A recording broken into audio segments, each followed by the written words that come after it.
Jesus, thank you, Father, thank you, King of Kings, thank you, Lord of Lords. Ọba tó jọba lọ́ba tó fọba jọba lánàá ọba líni ọba títí ayérayé ọba yẹn sọ̀rọ̀ mátà sí ògbèjà kẹrù gbóníjà àjàmá jẹ̀bi ọba tó wà káyé tó wà ọba tó ń bẹ nísinsìnyí tó bá máa bẹ̀ ńgbà táyé kò ní sí mọ́. Olúwa mo gbé yín ga mo ṣe yín lọ́ba ẹ ṣé ẹlẹ́dàá ẹ ṣé àṣẹdá ẹ ṣé ògbèjà kẹrù gbóníjà ẹ ṣé ọba mi àjàmá jẹ̀bi kábíyèsí rẹ̀ mo dúpẹ́ tó pèsè pé gbé wa kalẹ̀ fún ìdìde àwọn kan àti ìṣùgbọ́n ẹlòmíràn fún àwọn ìkà ẹ ṣé ẹlẹ́dàá ẹ ṣé olùgbàlà ẹ ṣé olùgbàlà ẹ ṣé olùgbàlà ẹ ṣé olùgbàlà ẹ ṣé olùgbàlà ẹ ṣé olùgbàlà ẹ ṣé olùgbàlà ẹ ṣé olùgbàlà ẹ ṣé.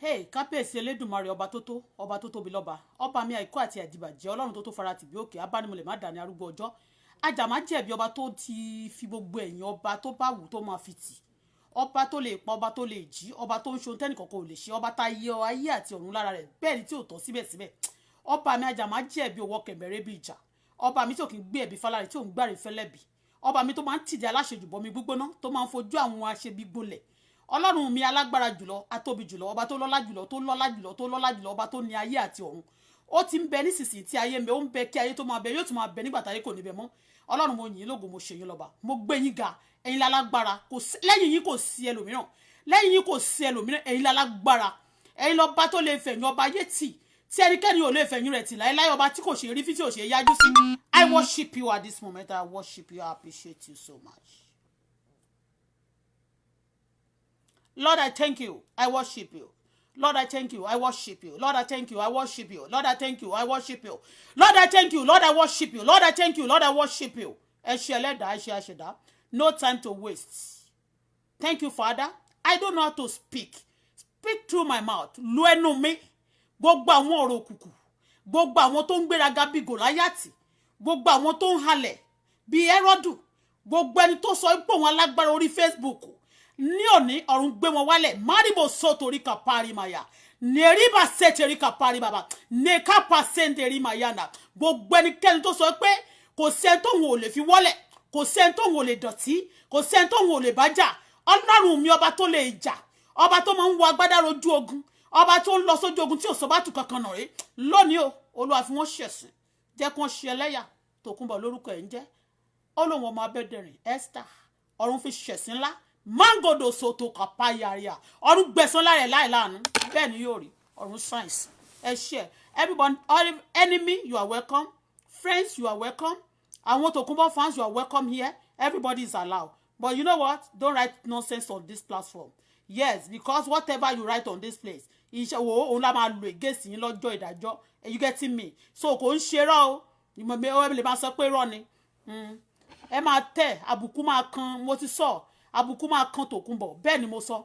tí mi ò bá jáde lénìí if I don't come out now mo ti promise that if this woman drag anybody again to the social media I'm going to pé tó bá ti bí dáadáa mo sọ pé tí mi ò bá ń ṣọmọ ọkọ ni mi ò ní jáde tó bá jẹ́ ajagun ọkọ ló bí mi ò ní jáde tí mi ò bá pe Ọlọ́run ní tòótọ́ mi ò ní jáde ṣùgbọ́n mo ti sọ pé ọjọ́ tó bá ti drag anybody to this social media tó sọ pé òun fẹ́ wọ́ wọn nílẹ̀ kó bà orúkọ wọn jẹ́ kó lè máa lówó àbí kó lè máa gbowó lọ́wọ́ wọn kó máa fi kíní kan wọ̀nyí lórí social media kó máa ní ẹ wo àkáǹtì kan gbá ẹ wo àwo ẹ wo kòkó bàbá ṣàsùn ẹ wo kíní kan enough is enough Tòkunbọ̀ Abọ́dẹrìn ní fọ̀fọ̀ pọ̀lọpọ̀lọ but before I go Tòkunbọ̀ ní mo ṣe show fún a dẹ̀ máa ṣe ó máa long gan o ó lè máa jèlé ó máa long gan iṣẹ́ tí mo ṣe mo máa ń jókòó you understand mo dẹ̀ lè má lọ bí iṣẹ́ gan mo lè má jáde mo dẹ̀ lè lọ bẹ̀ torí mi ní lè sọ̀rọ̀ dára mo lè sọ fún wọn pé mi ò lè ráyè because you know what kí n tó lọ I want to greet kí lórúkọ ẹ̀ Abike Jagaban happy birthday to you Abike Jagaban Tolúlọpẹ́ Gàbà happy birthday to you mi ní ọ̀rọ̀ púpọ̀ sọ happy birthday to you I wish you well but kí n tó lọ Tòkunbọ̀ you are a terrorist enough is enough of this rubbish you have been doing I saw don't come okay excuse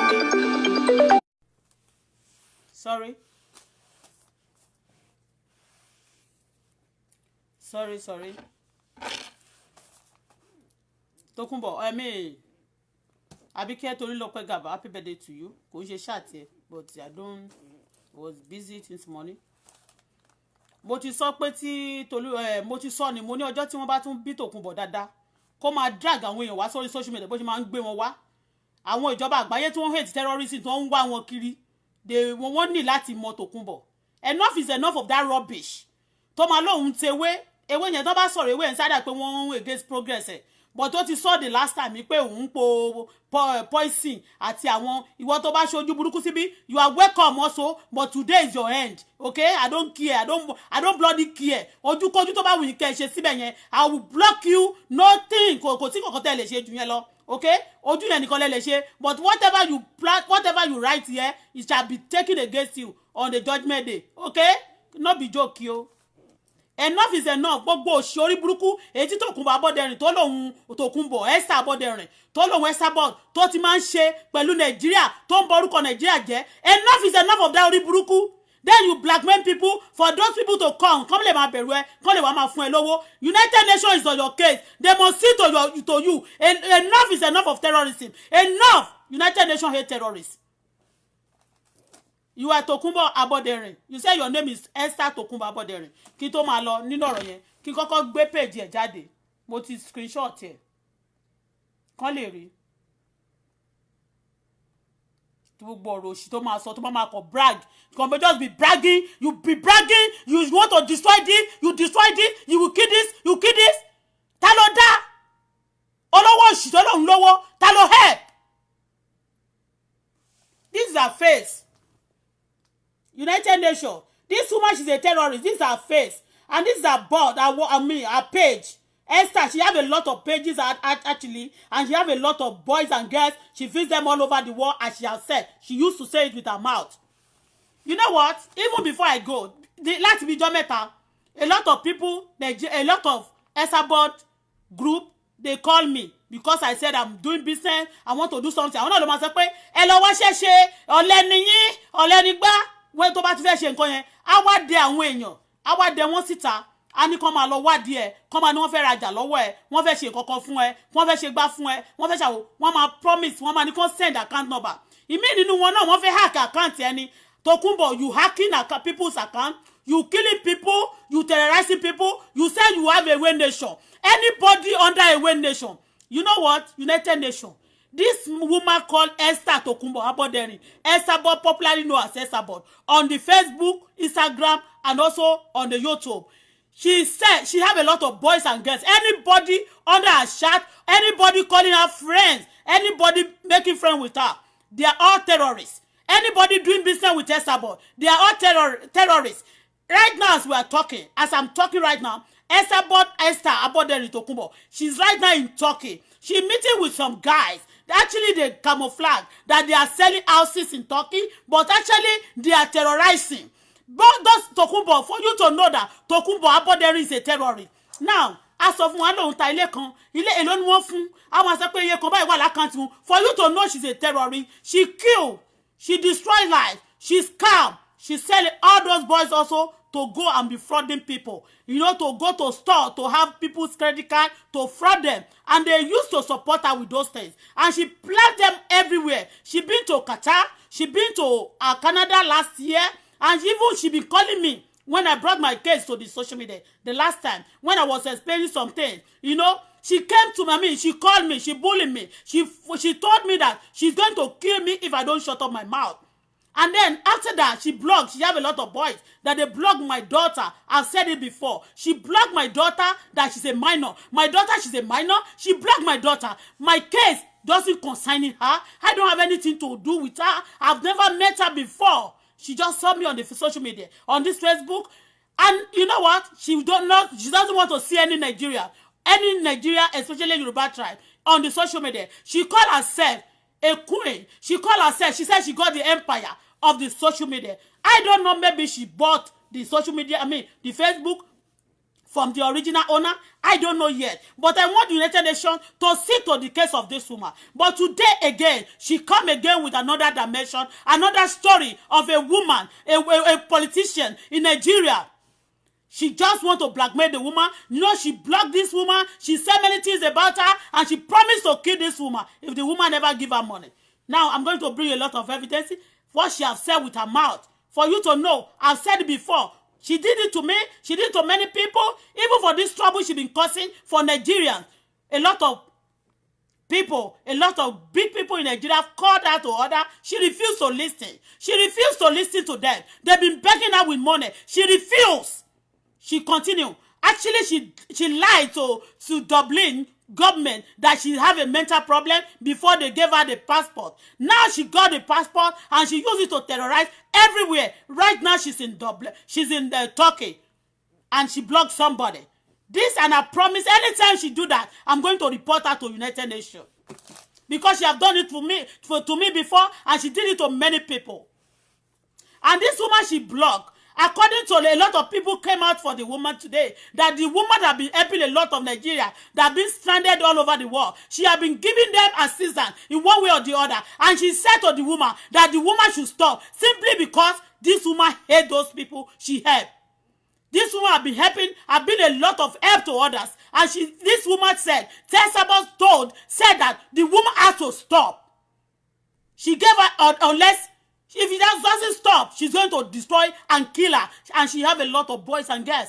Yes, I confirm it. The lot of boys and girls of Esabod, they call me day and night. They disturb me a lot, even here in Canada. I know some of his boys and girls also. Some are in Toronto, some are in Montreal. Yes, because they be calling me, and I know they work for Esabod. Esabod is a terrorist. Esabod is a terrorist. Let's continue. I want to show the people, the woman she blocked today. Simply because she need money from the woman. She know the woman husband is rich. The woman, she's a politician. She's rich. When she need money from people like that, this is what she do. She always talks to people.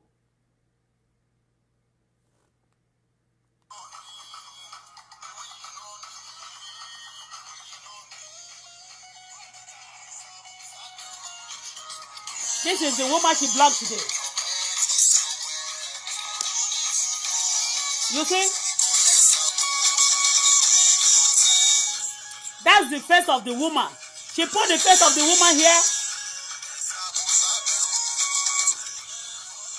Shut up, Benno, she said that if this woman doesn't pay some money, she's going to block this woman continuously. And this woman has been a helper. She be helping a lot of people, a lot of Nigerians all over the world. She be helping a lot of Nigerians all over the world. She's a politician, a businesswoman, a respected woman in Nigeria. This is what Esabod used to do to people, because she has a lot of boys and girls all over the world. She have a lot of boys and girls, a terrorist boys and girls all over the world. Right now, as I'm talking to you, she's been in Turkey for the past 1 week. She'll be telling you she's selling house, she's selling herbs. Actually, she used that to camouflage. But the main job she does is to kill people. And she killed a lot of Nigeria. The last chat I did for her, when she was saying that she normally sends some people to Nigeria to kill people in Sambisa when we are facing a lot of terrorism in Nigeria. She said it on the social media that she live in Dublin. Really, she live in Dublin. But she been sending a lot of people to Nigeria to kill, where the Nigerian government doesn't know. And they've been calling a lot of Nigerian people. They've been calling a lot of big people in Nigeria. Been calling this woman, giving her money, begging her to leave this thing, to stop all this thing. Because she's saying in Dublin, she's no longer in Nigeria. She's now a Dublin citizen, and she want to relocate now. She said she want to relocate now again to Turkey. So they said Nigeria government cannot do anything for her. Nigeria needs help from this woman. United Nations must see to this woman. This woman, she killed a lot of people. She destroyed a lot of lives. I came to the social media just to explain what happened to me before I came for asylum in Canada. For me not to be, I don't know that she was one behind the case. All this problem being a lot of Nigeria going through. When anybody want to write for their hair, this woman stand to against them. She said nobody can conquer her. United Nations, please, Nigeria need your help. I need your help over this case. Esabod is a terrorist. She been killing a lot of people. I want you to hear from her mouth. She promised to kill this woman. The same thing she did to me. She promised me, even the last time somebody on her chat said, they're after me, they're after my daughter. Esabod Tokunbo, Abodere, popularly known as Esabod. Let me show her face again. A face of the terrorist first.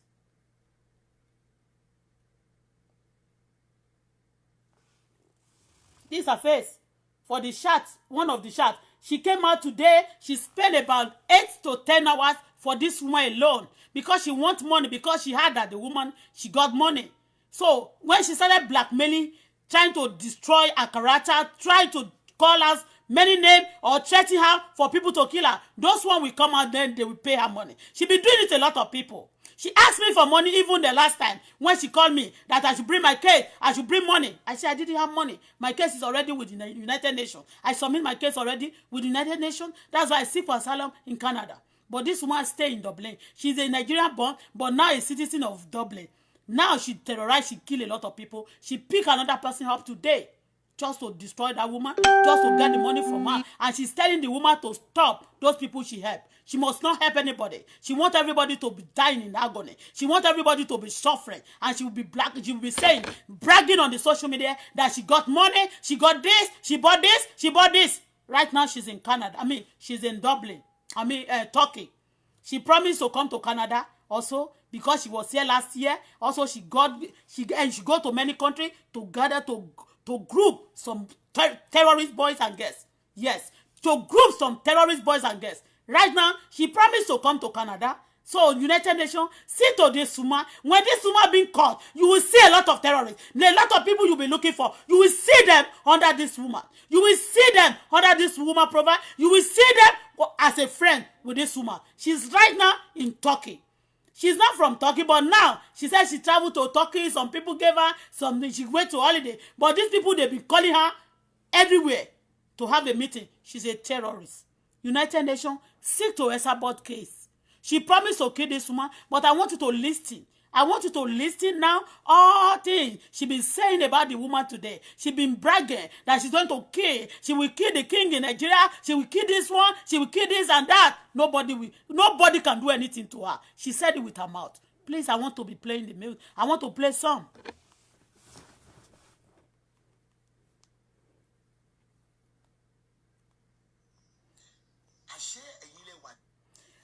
Because you know what? Because ó ti mọ̀ pé òun ti wà níta already. Terrorist that ti gbé sí. Òun náà fẹ́ máa sọ sí pé àṣẹ ilẹ̀ wà nídìí Facebook terrorist. You Tokunbo, Aboderin. You said somebody pay money to some people to bully you. Nobody pay anybody to bully you. Those people you mentioned before, they also under you. And many of them confess that you send them to kill. They cannot kill. That's why they depart away from you for your evil kingdom. That is why many people said it. The Jokotade that you have been abusing, cursing, you said she should go and kill somebody. That one said she cannot go and kill anybody. That is why she ran away from you. And now, you want to kill them? And the other one also, Anamayo also, she was with you before. All of them. Because now this woman was trying to keep these people busy, to help them in one way or the other, for this trouble to cancel, for you to stop destroying Nigeria's name, and you refuse. Now you pick the woman herself just for you to continue your terrorism. You'll be doing it behind the trouble that Nigeria is facing. We don't know before that Tokunbo, Esabod, the people that be killing in Sambisa, we don't know that Tokunbo is the one that is sponsoring these people. That's why she said she got Ewe Nation. I don't know me, Mokotewe Nation, to wa fun United Nation, Sito Tokunbo, Aboderin, popularly known as Esabod. Hear what she said today.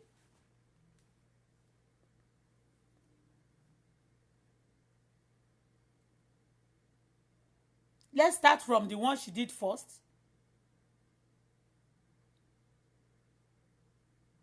Hey.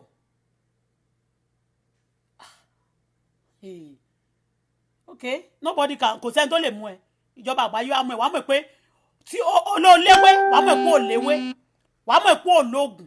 Wàá mọ̀ pé Ọlọ́run ló léwé, ló légbò, ló ní ògùn, ló ní gbogbo ayé àtọ̀run. Wàá mọ̀ pé Ọlọ́run ò lè mú kò tí dá.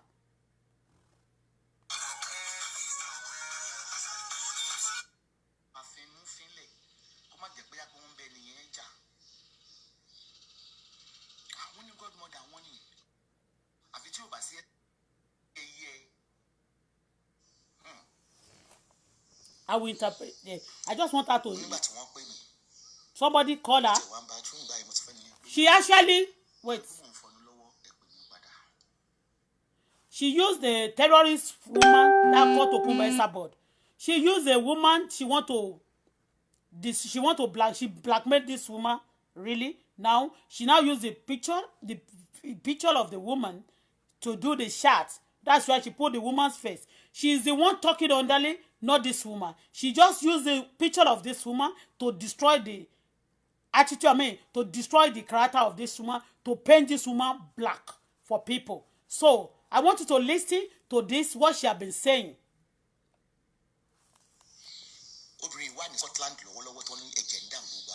And so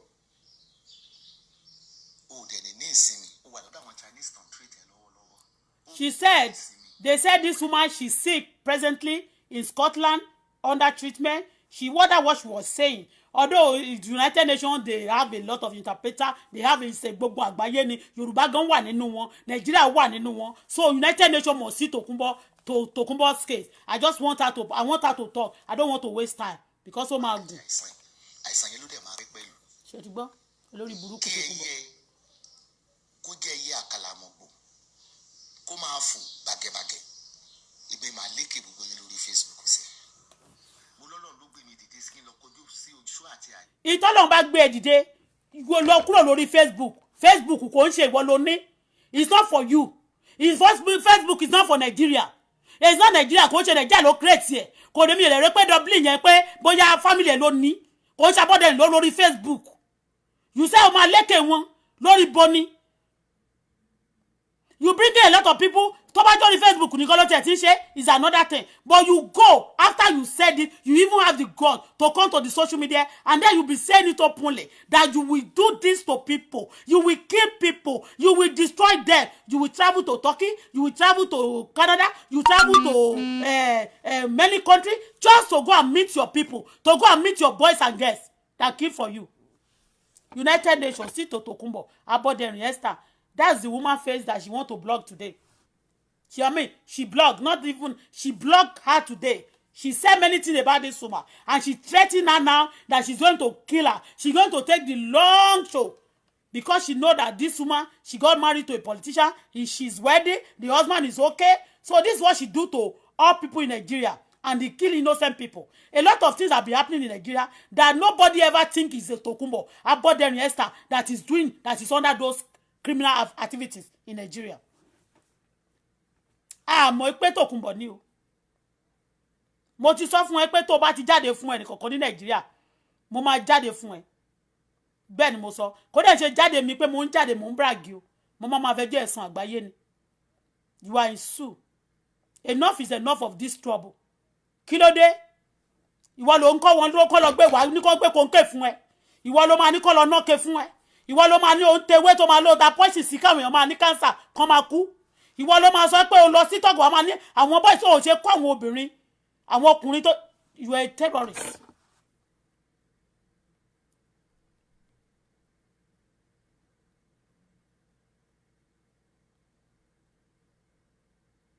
Ọọ̀ni of Ifẹ̀ ó ti bú ọba tó wà ní presently báyìí ó ti bú àwọn ọba méjèèjì ń sìn ó ti bú wọn ó bú wọn lọ́wọ́lọ́wọ́ kò sẹ́ni tí ò lè bú ó máa ní kò sẹ́ni tó ń wò lè bú ó rè pé ṣe ló lágbára ó lágbára agbára èṣù mo lágbára èṣù wà níbi tọ́lọ́run ti ń jọba gbogbo àwọn ọmọọṣẹ́ gbogbo àwọn tó pè sórí ṣáàtì tó ń bẹ̀ they are terrorists gbogbo àwọn tó pè lórí ṣáàtì tó ń bẹ̀ pé ẹ ní sùúrù wọ́n máa bẹ̀ woman yẹn when you know her you are going to enjoy her àwọn yẹn gan wọ́n ń taṣẹ́ fún mi beauty world you are a terrorist you are a scammer you are a useless person ó lè jẹ́ pé òun ó lè já wọn ló wà nídìí iṣẹ́ yẹn tán máa ní kó máa bú woman yẹn kó gbé woman yẹn jáde so woman yẹn máa wá sanwó fún wọn wọ́n wá jọjọ pín beauty world fún mi beauty world you are broke ṣebí you say you are rich that's how you bring people to blackmail them so you get money from them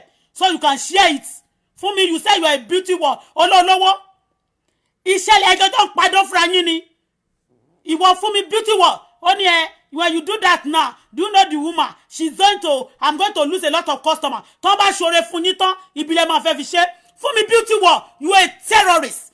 You are a terrorist. You are a killer.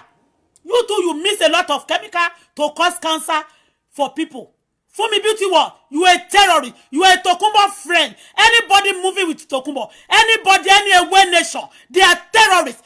United Nations, the world hate terrorists. Tokunbo, you are right now in Turkey. You say you buy house, you do this. Wá mú àkáǹtì wá ṣe àkáǹtì ewé yẹn. Àkáǹtì tí wọ́n fi ra ewé bó ṣe ra ewé yẹn tó bá ti yá tó fi ń rówó tó máa ní $20 ìwọ tó fẹ́ náwó Nàìjíríà ń jọ sí tí 5,000 ordinary 5,000 ó declare nínú àkáǹtì ẹ. Tell me where you getting the money from. Ṣebí wọ́n máa ní káwọn èèyàn máa ṣe àkáǹtì because you don't want anybody to make money, because you don't want anybody to have food to eat, because you don't want anybody to succeed again. That is why when that woman came out, he was giving people, helping people secretly. That's why you bring her. They're telling you that she got money. Blogger, when you start destroying her character, destroying her name, blackmailing her, she will give you money. You cannot get anything. If that woman give you money, I'm going to report the woman to United Nations. The woman must not give you penny because you have been killing people. They should say no to terrorists. Tokunbo, you are a terrorist. Nothing but a terrorist. Gbogbo ewé nation, gbogbo ẹ̀yin àti ìwọ tó lọ ń ta aṣọ lace ní Canada. I'm also here in Canada. You that you are saying you are selling lace in Canada. You are a terrorist. You are one of the Tokunbo girls that she planted in Canada. You are a terrorist. Anybody supporting Tokunbo, the way she do to people, the way she keep people, the way she destroy people's name, you are a terrorist. Another boy, I know about 2 guys here in Montreal that they busy calling me before, that they are calling from here. She will call them. I mean, Tokunbo will tell them, call her, disturb her, just tell her you want to do the visa, tell her you want to buy something, tell her you want to buy the house. You don't want anybody to succeed. Kí ló dé? Ṣé ayé tí ẹnìkan ni tó bá tiẹ̀ fẹ́ ṣe gbogbo akóṣì yẹn wàá lọ ra television station, television station ti tiẹ̀, TV station. To bá ní owó, you go and buy the TV station, get your channel yourself and do this rubbish on them. Not that you be killing people and you be calling to social media. Social media also is meant to destroy, to track those evil people. If you don't know, you are being tracked. You are Tokunbo, Abadani, you are a terrorist. United Nations must get you arrested immediately. Right now, you are with some boys in Turkey. You are just lying to them that ilé ló ń tà o. Ilé ló ń tà o. Ilé àtẹwé ló ń tà o. You are using that to camouflage, to cover up, to just to deceive people. You busy destroying Nigeria, busy destroying Nigeria's name, busy destroying, killing people. Oh, dúró lórí pé kò borúkọ èèyàn jẹ́. Ó máa tún lọ máa pa wọ́n, wàá dẹ̀ pa wọ́n tòótọ́. Ó máa ní o ti fún ẹnìkan, ó lọ fún aláṣọ àdúrà, bí pé aláṣọ àdúrà, ó lọ fún ní 1 month péré, ó lọ máa kú, ó lọ fún bá ní eye kan, ó lọ fún àwo. Ìwọ wá sọ̀rọ̀ ẹ̀ di Ọlọ́run simply because you have gun, you have things that they used to kill, because you know, oh my God, Tokunbo Aboderin, you are a terrorist. United Nations, don't look at this. You can confirm my word from Nigeria. A lot of people Ọọ̀ni of Ifẹ̀ ó ti ṣe fún wọn, ó ti ṣe many people ló ti pè Sábọ̀dù ni wọ́n ti pè Gani Adams pè wọ́n ní kó dákẹ́ kó má jà mọ́ kó má borí orúkọ Nàìjíríà mọ́ ó má kọ̀ o Tokunbo má kọ̀ o ó má lọ má gbà tó bá borí orúkọ Nàìjíríà jẹ́ tó o ó má pagbo Nàìjíríà run o wọ́n pa innocent children ó kó àwọn ọmọ lọ́mọ gbogbo wọn máa pe mọ́mì wọn ò má dá mọ̀mọ́ wọn mọ̀ o wọ́n má ti ní màmá tí wọ́n má ti kú o Tokunbo because you force them. You say if they don't join you, you have to kill them. Àwọn tó ní ìgboyà lára wọn ló sá kó lábẹ́ Tokunbo Aboderin. Wọ́n máa lo clever, they cannot get your voice. All this one you are saying to the social media is enough. Oh yeah, talk. This is the terrorist, so the terrorist face. Obìnrin tó ń ṣe terrorist. Princess Adisa. Ṣé gbọ́? Osulu. Okay. Osula Atu. Mo sọ pé the battle line is true. You see? Ọ̀jì tó bá sọ ẹ̀ṣẹ̀ tí mo ṣe tó fi ń sponsor terrorism. Irọ́ ló pa. This woman that said now she want to turn because she's already reported. She's looking for a way to change that name to another person. It's a lie. Because who gave you money? Esabod, the time you bully me, the time you say you are going to kill me, that you block my daughter, that I came to the social media just to expose things that happened to me in Nigeria. I don't even know you are the one that is even discharged, that is in charge of every problem in Nigeria. You told me, you said to me that I should shut up my mouth, or else you kill me. You said that. Who pay you money then? Nobody. Nobody pay you money. When you want to implicate somebody, the person, even the K1 called you. He paid, they put you in a hotel, they pay you, they give you money. For you not to, you should stop this rubbish you are doing. A lot of people have been begging. For you, they cannot conquer you, Nigeria cannot conquer you, because you say you are now a citizen, you are no longer a Nigeria citizen, but United Nations must see to your case. You were a terrorist. Tokunbo Aboderin. Kí ni Nigeria ti ṣe fún ẹ? Kí ló tó borúkọ àwọn èèyàn tó dẹ̀ ń ba ayé wọn jẹ́, tó dẹ̀ ń pa wọ́n, tó dẹ̀ mú àwọn ọmọ lọ́mọ, tó kó wọn sínú ìgbèkùn. Pé kó lọ máa ṣe suicide bomber fún ẹ. Tokunbo Aboderin, you a terrorist. She mentioned the person, the woman's name. The woman's name, she mentioned the woman's name. She said the battle line had just been drawn. That's what she said. I'm going to play it again. She said the battle line had just been drawn. So she's ready for the woman. If the woman doesn't pay her money, she's ready to kill the woman. And she said the woman, she's on sick bed right now, and she's going to make sure the woman die on the sick bed. She said it on her chat. I will show it again, and then she will say it with her mouth.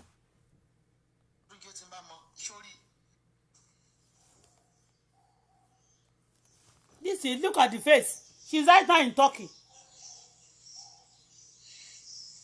Princess Adisa, Osula, Atu.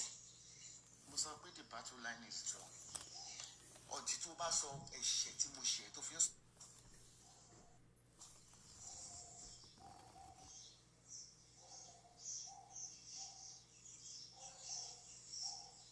That is the face of the terrorist. Princess Adisa, Osula, Atu. Mo sọ pé the battle line is strong. Ọ̀dì tó bá sọ ẹ̀ṣẹ̀ tí mo ṣe tó fi ń sponsor terrorism lórí Facebook. Irọ́ ló pa. Nobody, that woman never, nobody, that woman never sponsor anybody. You are the one that sponsor people. You are the one that used to sponsor people. You sponsor terrorism, you caught a lot of people. When you know that they don't have money, you keep them talking, and then you call them, you initiate them to your group that they call Away Nation, and you bow that if anybody should depart, you are going to kill them. Many people with you, because you are promised to kill them. That is why. Yes. They say you should bully. Ani ìwọ kí lorúkọ ẹ̀. Fún mi beauty world. Ta ló mọ orúkọ woman yìí o. Fún mi beauty world. You are a terrorist. I will show your face again. You are a Tokunbo friend. This is how you destroy people's life. This is how you kill people. Ẹ má máa ṣàkọ́ pé lówó. Ẹ má máa ṣàkọ́ pé ń tajà. Ẹ má máa ṣàkọ́ pé ń ta kíní kan. Ìyẹn lẹ má. Oh my God. You are in trouble. Away Nation. You are in trouble. Irọ́ ni. Ó kówó fún wọn fún kíni. Owó àmọ́ tó wá wọ́sìn kéèsì ẹ̀ ní ìsìn. Màá sọ tó wọ́sìn kéèsì ẹ̀. How was your day, Sarah?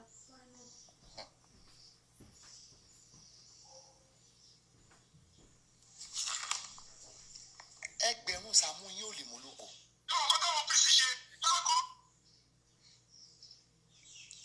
Ṣọ́yẹ ẹgbẹ̀rún Sàámú yín kẹ́ ẹ pọ̀ kẹ́ ẹ lé ní ẹgbẹgbẹ̀rún lọ́nà ẹgbẹgbẹ̀rún èmi máa tẹ gbogbo yín mọ́lẹ̀ pátápátá kò sí ẹni tó lágbára tó mi nínú ìmú rọ́ọ̀kù.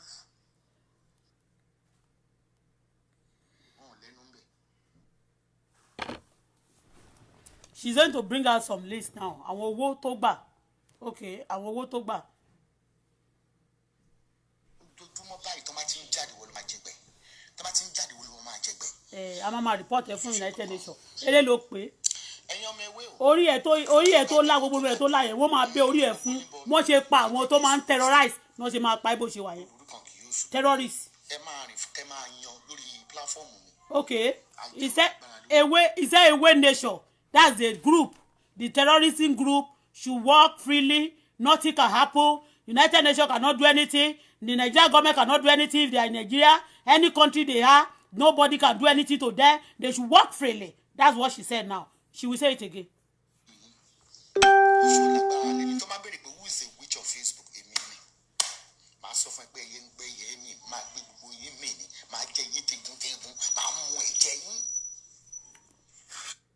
She said she's going to suck their blood. She's going to kill them. Nobody will ask her. Nobody. She's going to kill everybody. They will even. She will melt their bones. She will eat them. She will destroy them and melt all their bones. That's what she's saying.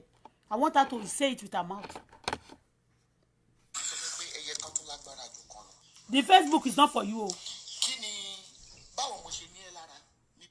Ẹ jọ̀ọ́ ẹ tẹ́ bá mi mo fẹ́ béèrè question ẹ̀yin èèyàn. Ẹ jọ̀ọ́ ṣé àwọn family Aboderin lónìí ṣe bí mo rò pé newspaper tán ló ti fold up náà ń ṣe tẹ́lẹ̀ tí wọ́n dẹ̀ ní wọn ti ẹ̀tàn mọ́ pọ́mọ àlè ni wọ́n. Ẹ jọ̀ọ́ ṣé àwọn Aboderin lónìí orí Facebook ni ṣé àwọn ló dá ni àbí máa kí ni wọ́n lórúkọ ẹni tó ń dá kíní sílẹ̀ àwọn lórúkọ ẹ̀ ń jẹ́. Ẹ jọ̀ọ́ ṣé Tòkunbọ̀ ṣó tó mọ́ bọ̀bọ̀ yẹn ni tó lórí tó ṣe tó dá Facebook sílẹ̀ kò máa yé wa o tó ẹ̀sà bọ́ọ̀dù. The world hate terrorists. You have done it for many people. Okay, continue. Wàá mọ̀ pé no be joke. Ògbórúkọ ẹ̀rí fún madam olówó jù mí lọ wọ́n lọ lórúkọ jù mí lọ kéré tó lọ sponsor àwọn ọmọ ayé kéré tó ń gbé gbogbo èèyàn dìde kéré tó ń fún wọn ní mílíọ̀n kí ló ń. Ó ní wọ́n fún wọn ní mílíọ̀n ó ní wọ́n gbé àwọn ọmọ ayé dìde irọ́ ni o you know that day tó celebrate birthday you know ti sọ pé kò sẹ́ni tó ń celebrate bí òun lórí Facebook you know mi ò dá sí ọ̀rọ̀ kíní o ó ní kò sẹ́ni tó ń celebrate bí òun ṣùgbọ́n bẹ́ẹ̀ yóò wá rí i pé ó jù wọ́n lọ wọ́n celebrate Àbíkẹ́ Jagaban jùlọ lẹ́ni ó wá bìlí pé ó fi threat ó fi jẹlọ ó kàn wá wé pé kí ni kóun tún ṣe o ó kàn máa lọ mẹ́nìkan wá àwọn Fúnmi Beauty World yẹn ẹ lè wá rí i pé woman yẹn ó máa ń patronate ó connect bí Fúnmi Beauty World ní Àbújá yọ̀nà sí àwọn máa bá ara jà ṣe ti rí pé ní Nàìjíríà yẹn àwọn ọmọọṣẹ́ ẹ sábọ̀dù tẹ́ bá ṣoore fún àwọn èèyàn kan ibi náà máa fi sọ fún yín nísìnyí ẹni yẹn bá á tó máa bá obìnrin yẹn bẹ̀bẹ̀ á máa ṣe bí pọ́ ń bá ẹ máa bẹ ẹ sábọ̀dù á máa ṣe bí pọ́ ń bá obìnrin yẹn bẹ̀bẹ̀ fún ẹ sábọ̀dù ẹ sábọ̀dù kí àtúnyẹn náà bá pè é pé ó ti ní ó pè òun ó ti ní woman yẹn pè òun o Fúnmi Beauty World you a terrorist Fúnmi Beauty World I'll bring your face now.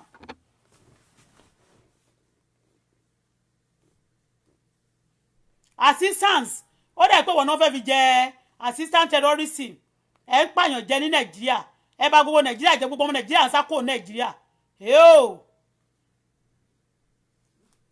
Fúnmi Beauty World bó jẹ́ mú fèsì ẹ̀ mú bọ̀ ìwọ máa continue ìwọ olórí àwọn terrorist Tòkunbọ̀ Abọ́dẹrìn olórí àwọn terrorist I'm coming.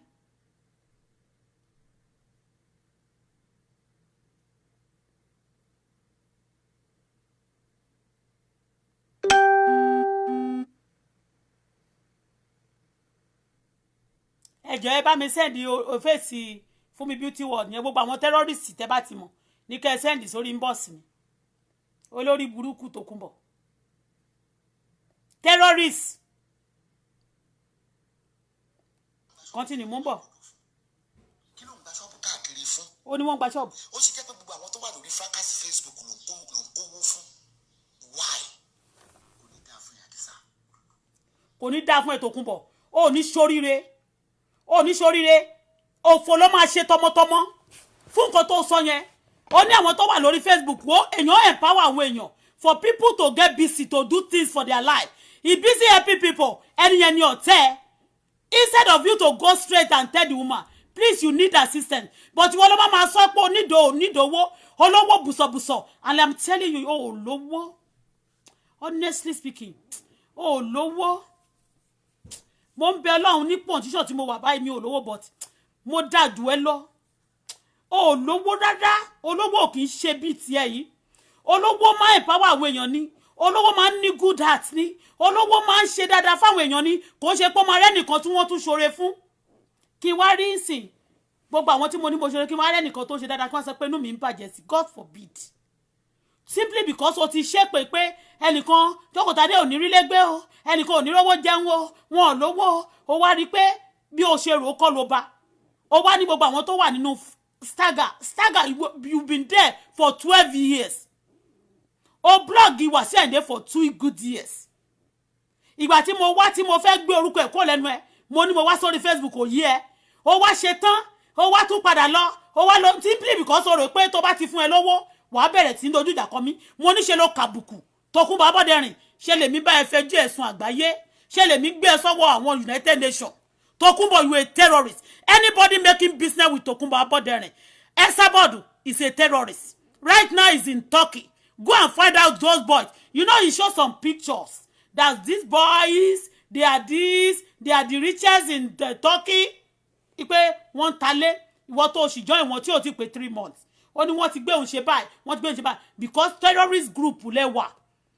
Terrorist ẹ̀yin tẹ́ máa lọ bomb, tẹ́ máa ń bomb America. You planning it again. Mi ò mọ̀ ló mo ṣe sọ pé United Nations should act fast on your case.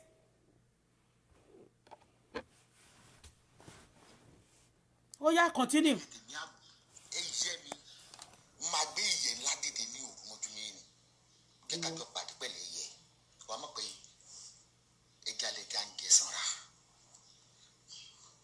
Àṣírí títù lára àwọn ọmọ tó ń sanwó fún Bísí ṣáàtì tó ṣe mo ti download ẹ̀ so kò lè delete ẹ̀. Ó ní wọ̀lú fún lówó pòun dẹ̀mú jókòó lọ. Ó ṣe jẹ́ pé àwọn tó ń ba yéèyàn jẹ́ lórí Facebook. Olórí. Ẹjọ́ torí Ọlọ́run. Ta ló ń ba yéèyàn jẹ́ lórí Facebook? Ṣé kìí ṣe Tòkunbọ̀ Abọ́dẹrìn ni? Tòkunbọ̀ Abọ́dẹrìn tó jẹ́ pé èèyàn mélòó ni Bísí tó lóhun ti download kíní ẹ̀ tó lóhun Anamáyọ̀wá. Bísí yẹn ọ̀dọ̀ ẹ̀ ló wà tẹ́lẹ̀tẹ́lẹ̀ ìgbà tó ní kó máa lọ tó ṣe tí yẹn ń ké tó ń sunkún nígbà yẹn. Ó ní gbogbo àwọn tó ń ba yéèyàn jẹ́ kí ni wọ́n ṣe àwọn olóba yéèyàn jẹ́ ta ló ba yéèyàn jẹ́ lórí Facebook? Ta ló bú Pastor Kasali? Ta ló gbé àwọn pastor wá sórí kíní tó máa blackmail wọn?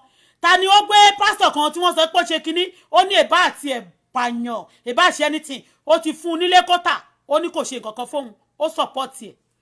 Òun ló máa rí gbá ló máa ráwo ló máa pe gbogbo àwọn èèyàn òun ló máa nítorí pé ó fẹ́ attention ni ó gbé wọn sórí gbá ọba ìjòyè Nàìjíríà ó gbé wọn sórí gbá Wàsíù Àyìndé ó gbé sórí gbá.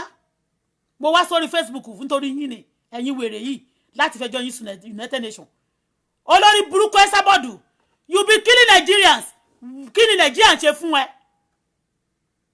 Gbogbo Sambisa yẹn kí ni wọ́n ṣe fún ẹ? Tó ń pa gbogbo sójà Nàìjíríà. Tó ní kò sí ìjọba Nàìjíríà ò lè mú ẹ so. Olóralé, ọmọ pọ̀ lè ṣe báyìí, ọmọ pọ̀ lè ṣe báyìí, ó lè àwọn alákìjà tó lọ ra ilé jàjà síkà tó ilé kọ́ ló rà àwọn ilé cottage àwọn tí kíníkíní ilé mi ò tiẹ̀ fẹ́ sọ̀rọ̀ ilé tó bá wù ẹ́ kó tiẹ̀ rà that's your headache. Ó ló ń tẹ ewé bó ibi tó ti ń rí owó yẹn àwọn terrorist tó ń terrorize tó ń sanwó fún ẹ ìwọ gangan ni ìwọ gangan.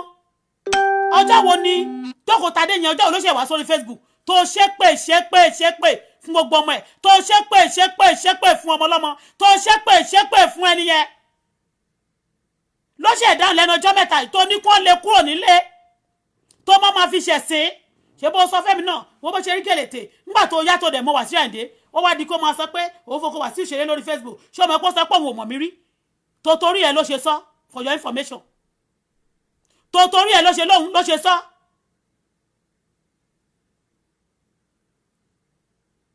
Ó máa bẹ̀ sí sọ tó bá wá sí mi tó bá mi sọ̀rọ̀ ó máa gbé lọ sórí 26 million tó 34 million yẹn àníṣe wọ́n máa pa ẹ́ pẹ̀lú gbogbo 36 million kìíní ẹ̀ ni. You are a terrorist. Gbogbo ewé nation anybody under Esabod they are terrorists. Any friends anybody making friend with Esabod is a terrorist.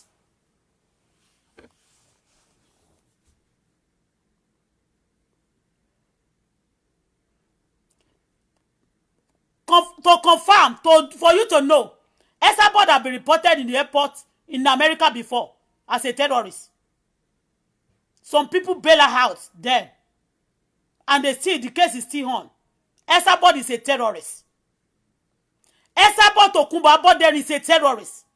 You brought a woman, a well-to-do, a philanthropy, a woman that helped a lot of lives, that built lives. You brought her to the social media simply because you want money from her. You say if this woman doesn't give you money, you're going to destroy her. You're going to kill her. You're going to kill her children. You're going to do this. Tokunbọ̀, you are a terrorist. You are in trouble. This is what you do. Until time they fún ẹ lówó, I dey change gbogbo ẹ̀. Nobody gave me money. Nobody do anything for me. You okay? Until time they fún ẹ lówó, simply because wọ́n gbogbo wọn bẹ̀rẹ̀ pé kó má borúkọ wọn jẹ́. Ó ti gbé Àyìndé wá sórí social media. Ó fẹ́ mọ̀ bóyá ó má rí. olókù ẹ̀ lélẹ́yìí ọkọ ẹ̀ Láìndé ìgbádá Láìndé mi ìfẹ́ báyìí sọ̀yẹn Páìndé ò lè fẹ́ ẹni tó bá wù ló lè fẹ́ o ti gbọ́ kìtì ẹ̀ ń ṣe fífẹ́ lélẹ́yìí ìwọ tó bá ti ní kéèsì pẹ̀lú United Nation tí United Nation bá ti gbé ẹ bó jẹ́ bẹ́ẹ̀ ló ti fẹ́ fẹ́ Àyìndé nígbà yẹn a máa tó mọ̀ á mọ̀. olórí burúkú ni ẹ Baker Street nílé ẹ wà mo dúpẹ́ lọ́wọ́ ẹni tó fún mi ní information mo sọ pé ilé ayé ni Facebook mo sọ pé ilé ayé. You know what this woman tí bá kò dákẹ́ tí mo bá ń wòran mi ò dárúkọ ẹ̀ láti bíjọ́ mẹ́ta mo kàn ṣe tèmi mo rẹ́rìn ṣé mo kọjọ́ tí mo ti lọ sí ọ́fíìsì bí tí mo fi wọ̀nyẹn a lot of people pè mí ó máa ní kàn pè mí tí mo mọ̀ pé ọmọ ewé tó máa níyẹn á máa pèyàn á máa ní thank God for the people that give information ẹjọ́ kí ló máa ń béèrè information káàkiri fún it's only a terrorist that does that tó máa lọ béèrè ẹni tí ò consign yẹn you are not related anywhere anybody are free to come to the social media to advertise to tell story to show a face to play to do anything on the social media not to kill people but you monitor people you study people anybody tó bá ti rí lórí social media tó bá ti wà okay wà ní kọ́ lọ máa àwọn boys àti girls ẹ̀ kọ́ lọ máa monitor ẹ̀ tó bá máa blackmail ẹ̀ kọ́ máa disturb ayé ẹ̀ kọ́ bá lè gba owó ọwọ́ ẹ̀ Tẹ̀kúnbọ̀ Abọ́dẹrìn you a terrorist. mo dẹ̀ bá àwọn èèyàn tó fẹ́ máa fún ní information tipẹ́tipẹ́ mo máa ń sọ pé ẹ má pè mí o ẹ má pè mí o nísìnyí gbogbo àwọn tó ń sponsor oògùn lórí Facebook we must deal with them we must deal with you people enough is enough. Who is going to help you to deal with them? Don't sponsor ogun. Ta ló sponsor ogun tiẹ̀? Nobody was on the social media when you have been there that you have been bullying people. Nobody called you to a case. I didn't call you. When you came to me, you said some of this girl kan tó ló tí Anamáyọ̀wá play voice ẹlẹ́kan yẹn. I'm sure ló pè mí gbà ló send inbox mi.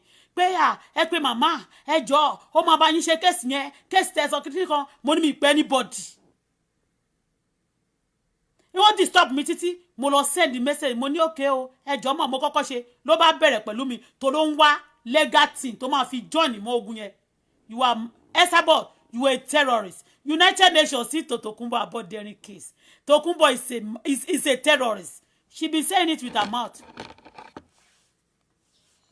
àwọn ẹrú kú wo ló fẹ́ gbé kẹ̀ fún mi náà wojú mi èmi ò bẹ̀rù èèyàn chachacha èbú òde ara mi mo fi ń dán láwọ̀ ni. Ẹ sọ fún ẹ pé ó dán láwọ̀. mo fi ń dán láwọ̀ ni àwọn wo ni àwọn elékìsà wo ló fẹ́ gbé jáde fún mi náà tó bá dé iye cost mo gbà. You know what? This woman doesn't have her own life. Ṣó ti yé yín mẹ́yẹn mi ò fẹ́ sọ̀rọ̀ púpọ̀ torí pé mo ti anything tí bá ti ṣe lórí chat mi mo ti mọ̀ pé ó ti wọlé. You understand? It's been my Facebook is monitor. You say I used to say it. Kì ó ṣe rá o my Facebook is being monitor. Àwọn tó bá wá fún asylum ní Canada all of them used to run away from Facebook because to turn the United Nations watching them. Kò ṣe rá o. They don't operate Facebook but èmi operate Facebook because mo ready láti expose àwọn Nigerians tó ń ṣe burúkú yìí. Esabod is their leader Ewe Nation tí wọ́n group ara wọn ẹ̀yin tẹ́ wà ní Canada tẹ́ jẹ́ group Ewe Nation you a terrorist ẹ̀yin lẹ pé Esabod wà ní last year tẹ́ wá lẹ hold meeting terrorism is not allowed in this country bẹ́ẹ̀ni terrorism is not allowed in anywhere okay even in Nigeria àwọn èèyàn mọ̀ pé Esabod ń play big role ní bí wọ́n ṣe ń pa àwọn èèyàn tí wọ́n ń pa àwọn innocent people ní Nigeria he said it in my chat mo ti ṣe previously ó dẹ̀ ti wà lórí àwọn chat ó lọ́ máa dín pẹ̀lú ẹ̀ ó lè borúkọ obìnrin yẹn jẹ́ ó fẹ́ gbowó ó lè thief ṣe bó lọ lọ́wọ́ ó wá owó tó máa fi sanwó lé bóyá ó nídìí owó bóyá owó tíkẹ́ẹ̀tì ó dẹ̀ ń wọ́wọ́ tó máa fi ṣe kinní kan a máa send ní fake account àwọn nǹkan tó ń press ní àkáǹtì olélẹ̀ wọ́n ní àkáǹtì nǹkan 10,000 wà ń bẹ̀ wọ́n ní 15,000 wà nìkan who cares ó ti ní káwọn èèyàn kan sanwó sàkáǹtì pé wọ́n fẹ́ ra lé wọ́n lè ṣe dẹ́pọ́sìtì kan sanwó kan wọ́n ṣe kinní kan ó máa ní káwọn kan níbẹ̀ yẹn kó ba lè mú kọ́sọ́mà wá fún wọn wọ́n máa ní kó máa stage cost that's your headache you a terrorist enough is enough of killing you kill enough is enough of terrorists. Tẹ̀kúnbọ̀ Abọ́dẹrìn you a terrorist. tó bá dé iye cost mo gbà láti Amẹ́ríkà. At America. wọ́n máa kan sọ olóhùn náà sọ pé òun ò láìkì mi gbogbo yẹn kọ́ ló máa ń láìkì yẹn ó ní ṣùgbọ́n èyí tí mo mú lọ́tẹ̀ yìí ó lé 80% oníwọ́n máa yẹn ló sponsor wọn tipẹ́tipẹ́ pé kó máa bú yìí olóòrè ẹ̀hún ní Amẹ́ríkà ló ó ní woman yẹn ló ń sponsor kó máa bú ẹ kí ni wọ́n ń bú lára ẹ ìwọ ló ń bú everybody gbogbo àwọn tó dárúkọ lẹ́ni wọ́n tún ń bẹ̀ ẹ́ ni I will play it now all of them they busy begging you the people you shout all those people you block today apart from that woman tí mi ò gbọ́kànlẹ̀ many of them have called you many of them have begged you they beg you because they are afraid of you for you not to kill them not to kill their children because you said it with your mouth on social media like this that they are going to lose their children they will start with their children they will lose their wealth they will lose everything they have they will still lose their life that's what you used to say you have said it today you are the one that started all the problem you are the one that been causing problem you are the one that been doing it now you want to say it because you say ma gbógun ti àwọn tó ń ṣe terrorist ìwọ ni she's using system to cover up Tokunbo Aboderin you said you are coming to Canada you said even without you coming to Canada you have people here that although they call me your boy tó wà Cynthia tó mo fi face wọ́n jọ sí ara àwọn boys ẹni ìkan wà ní Canada tó lóun ta lace tó lóun wà ní Toronto is your girl ìyẹn ló sọ pé àwọn wà after me níjọ́ yẹn pé kémi máa ṣọ́ ẹ̀yìn mi that one said they after me they after my baby after I ran away from Nigeria this is what you do to people you share them you place them you put them all over the world you also visit them to know kele mo be ṣe mama arrange dada Tokunbo Esabod Tokunbo is a terrorist Aboderin is a terrorist Esabod is a terrorist Esther Tokunbo Aboderin you a terrorist the world hate terrorists enough is enough of Nigeria you have killed you have destroyed a lot of life enough is enough United Nations see to Tokunbo Aboderin be reported before in America they stop her a year before she's a terrorist they did report her before she be reported before in American airport find out act fast United Nations act fast on this woman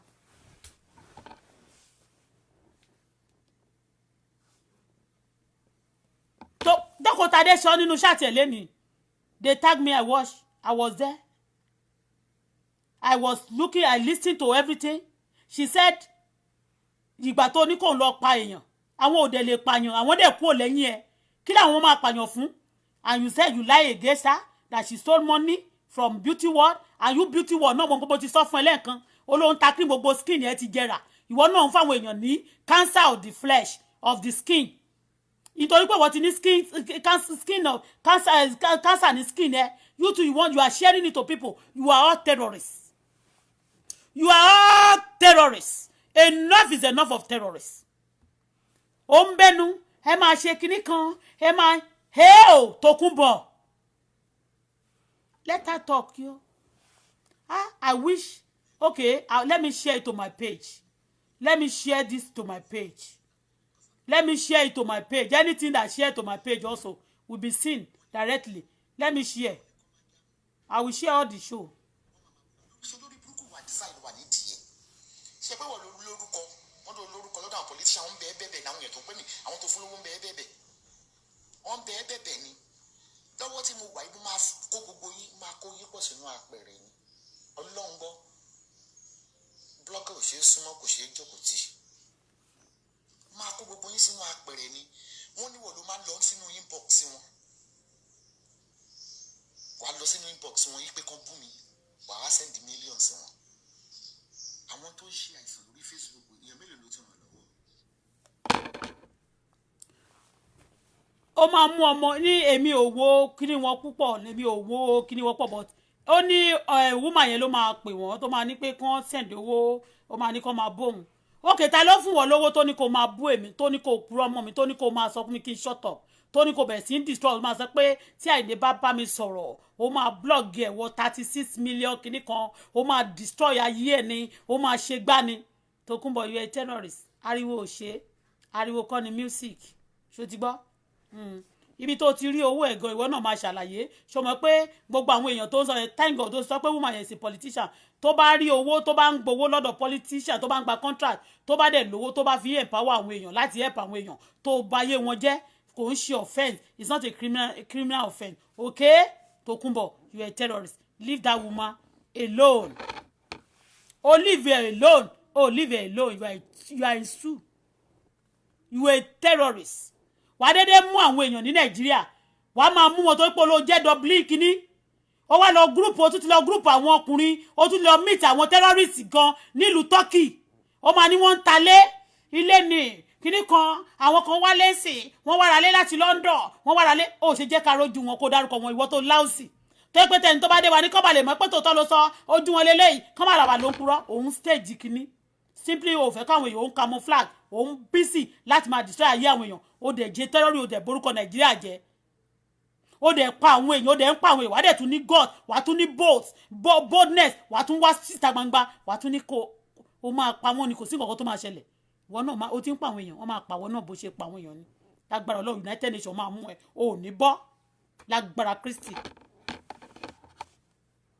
wọ́n máa ní àwọn èèyàn ló ṣe ta ló fún ẹ lọ́wọ́ pé kó o bú Pásọ Kàsálí ta ló fún ẹ lọ́wọ́ ń gbà yẹn pé kó o máa bú K1 ta ló fún ẹ lọ́wọ́ pé kó o máa bú Ọọ̀ni of Ifẹ̀ ta ló bú ẹ lọ́wọ́ pé kó máa bú Àjùmọ̀bí ta ló bú ẹ lọ́wọ́ pé kó máa bú gbogbo àwọn olówó àwọn èèyàn ọlọ́rọ̀ Nàìjíríà ta ló fún ẹ lọ́wọ́ pé kó máa bú àwọn èèyàn tó sọ pé àwọn kan ló sọ fún ẹ pé ló fún ẹnìkan lówó kó máa bú ẹ when you are abusing them you causing their children when they come out ṣé mi náà mú ẹ̀rí tẹ́lẹ̀ ni I was here on the social media crying I ran away from Nigeria that things was not good they did things for me I don't even know pé what o jẹ́ partaker until Ọlọ́run expose ẹ did I know you before is it not the way you used to do lọ ṣe gbé sàrà ìkọjá mọ́ṣáláṣí dọ́dọ̀ mi that you came to me you blog you tell Akínwùmí àbí kí ni boy kan tó wà Nàìjíríà pé kó máa blog ọmọ mi under age you blog their children you blog everybody you are not a blogger you are a terrorist a blogger don't do that.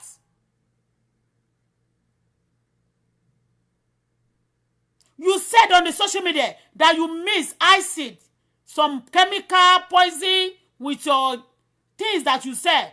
That if anytime they want to use it, they have to use glove before they use those things. Just imagine, you killing nobody. You said the Dublin police, they come to you, they used to leave you. Because you said some of them are for your friends. You said it. You said it on your chat. That's a lot of Dublin police, they are my friend. They don't even, when they are ready, they don't come to my house. And they can't do anything for me. They can't do anything to me because I also pay their food. I pay for their food. You said it in your chat.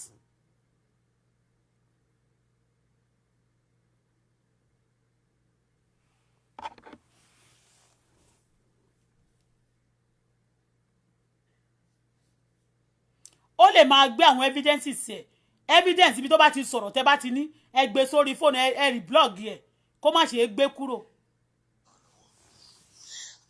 Charity won't wúlò nà wọn lọ́wọ́. Why are you ó fẹ́ join saga ni ó ti join saga. Okay, ó ní saga.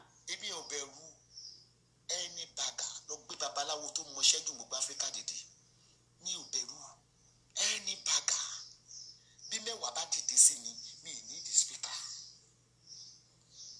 Bó bá gbẹ̀yàn mẹ́wàá dìde sí mi. Nobody ó nílé sọ̀rọ̀ mọ́sẹ̀. Hey God, oh my God, oh my God. Okay, wait. She said a lot of. Let me share this thing.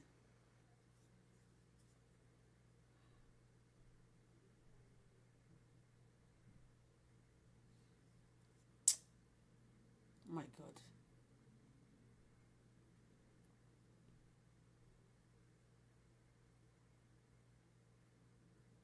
Ilé ìjẹun play ilé dada. Ìdísí lọ kojú sí ojú àti àjẹ́.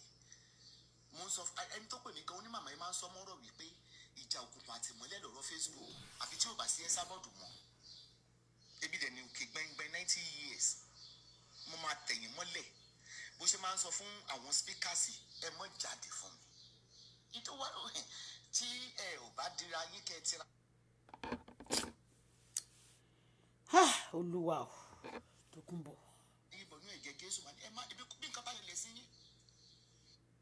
Testimony èèyàn ẹ rí i pé ókè pé kó fi floor wash yẹn kó fi mọ́ọ̀bù ilé láti ẹ̀yìn ẹ dá padà òfò lómi ẹ̀fọ́ ṣe òfò lẹ́ẹ̀ ṣe mo sọ fún yín pé ebi gan ọ̀rọ̀ ti gbàdúrà fún àwọn kò lọ ṣe yàsí mímọ́ I'm not joking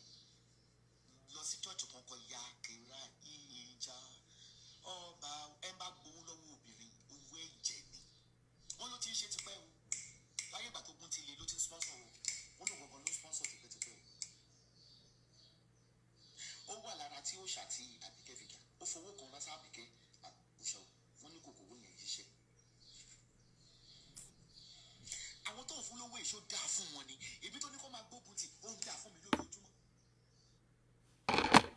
ẹni tó bá dáa fún Tókunbọ̀ ẹni tó bá dáa fún kò kí ń ṣe bó ṣe ń ṣe yẹn kò dáa fún ẹni tó bá ti dáa fún kò kí ń pààyàn kò ń ba ayé àwọn èèyàn jẹ́ ó ń ba ayé àwọn èèyàn jẹ́ ó ń ba ayé àwọn èèyàn jẹ́ just because you want to eat olówó ilé mẹ́ta ló rà ìwọ tó sọ pé 20,000 ló deposit ń jọ sí olówó tí wàá ra ìkan tó ti sanwó tán 100 ó kàn lọ sí Turkey for 1 week ó dẹ̀ ti san 100,000 yẹn tán for 1 week àbí o ti sọ tẹ́lẹ̀ pé 20,000 ló kọ́kọ́ san deposit bó ṣe ń san ìpèpè oníkan máa ti o ti rà yẹn tán báyìí o ti sọ pé oníbànṣọ ló fẹ́ ṣe kiri kan àwọn tó fẹ́ fi kiri yẹn ọ̀pẹ́rẹ́sì ẹni tó dẹ̀ ní owó títí ẹ̀ tó fi ń help àwọn èèyàn tí ò fẹ́ káwọn èèyàn kú sínú wàhálà tó kó wọn sí ìyẹn ló wá mú tó bá dẹ̀ need assistance tówó bá tán lọ́wọ́ ẹ̀ ń sìn torí tówó bá ti tán wèrè ló kù tówó bá tán lọ́wọ́ ẹ̀ tó yẹ kó rọra bẹ̀bẹ̀ pé kán fún ẹ ní contact woman yẹn kó ní kó tọrọ owó lọ́wọ́ ẹ̀ ó wá ní pé kẹ́ ẹ bá orúkọ ẹ̀ jẹ́ wà àti fún mi beauty world kó mórúkọ múṣẹ́ yẹn wá fún mi beauty world ẹ máa ń múṣẹ́ ọmọ oníṣẹ́ náà níwọ náà ó máa múṣẹ́ woman yẹn wá sọ́dọ̀ Esabod kó blackmail ẹ̀ torí ẹ̀ ló ṣe mú Esabod ní ọ̀rẹ́ lẹ ṣe jọjọ́ rẹ̀ sódà wá ó múṣẹ́ yẹn wá sódà á máa blackmail owó tóbìnrin yẹn bá wá san ẹ máa jọ máa pín fún mi beauty world.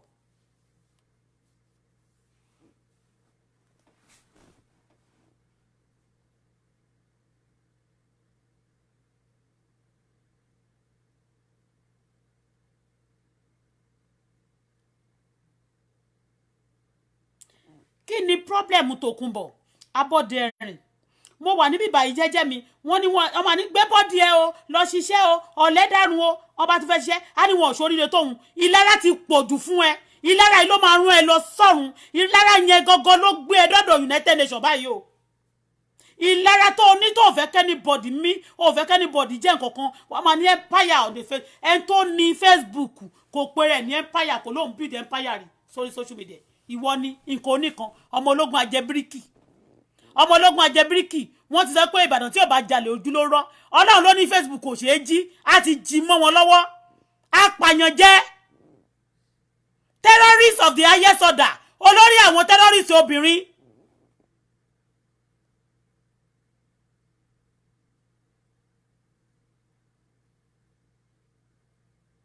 torí ẹ̀ ló ṣe bá lóun tẹ gbogbo àwọn ọmọ mọ́nulé ó dé wọn mọ́nulé because ó mọ àfọkùkù ṣe jàmbá bọ́ba ayé ò rí ẹ̀tọ̀ ń wù ẹ́ torí ẹ̀ ló ṣe dé gbogbo àwọn ọmọ ẹ̀mọ́nulé kọ́ má bàa rí wọn ó dẹ̀ ń pa oyé ọmọ ọlọ́mọ jẹ́ wò ó kò sẹ́ni tó bá yé ọmọ ọlọ́mọ jẹ́ táyé ọmọ tiẹ̀ máa dá bẹ́ẹ̀ ni mo sọ.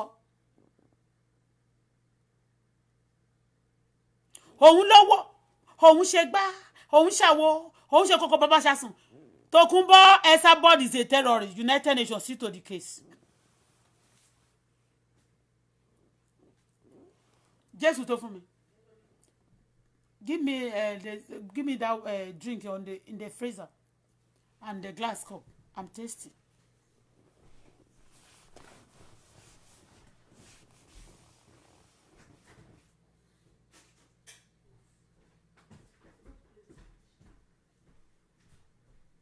ó máa ní kó máa pè mí ni wọ́n máa pè mí lórí social media wọ́n máa ní kó sọ pé wọ́n fẹ́ ṣe visa wọ́n máa ní kó fẹ́ ṣe báyìí wọ́n fẹ́ ṣe báyìí wọ́n fẹ́ ṣàwo wọ́n fẹ́ jìkó bàbá ṣàsùn ó dẹ̀ ń bá ayé gbogbo èèyàn jẹ́ òun ló máa rán wọn o á ní gbogbo ó dárúkọ bọ̀bọ̀ kan tó pè mí ṣé kébì kí ló pe Kọ́lá Adénúgà àbí Kọ́lá kí ló pe ìyẹn pè mí ó engage mi lórí ọ̀rọ̀ níjọ́ yẹn mo ní kéètì mo ní kíní lọ́wọ́ eré lẹ́ máa pè ẹ máa ti ń ṣèkà fáwọn èèyàn ìyẹn wá sọ pé anytime tí bá ti nídìí assistant kí n pe òun Ọlọ́run má jẹ́ mo wá sọ mo nà fún mi lọ́wọ́ sí i gbà tó ní mo bá nídìí assistant má kókó tútù ti pè mí sìn jẹ́ ń gbowó kúkú fún mi lọ́wọ́ sí i ó ní àìlú tẹ̀wà yẹn Ọlọ́run á ràn yín lọ́wọ́ ẹ má máa pèèyàn kiri gbogbo yín gbogbo ewé nation terrorist ni yín United Nations hate you the world hate terrorists you been destroying they are looking for you. United Nations, Esabod live in Dublin. She's a terrorist. Thank you.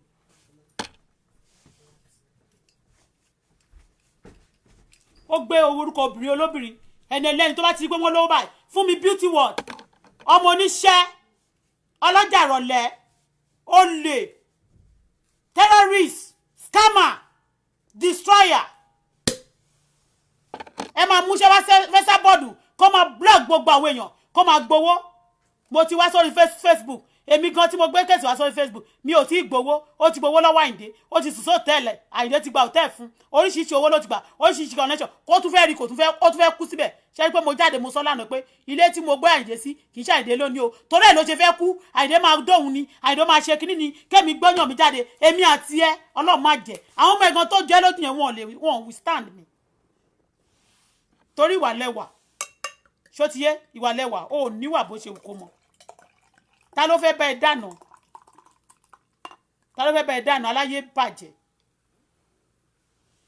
aláyé bàjẹ́ olòṣì olórí burúkú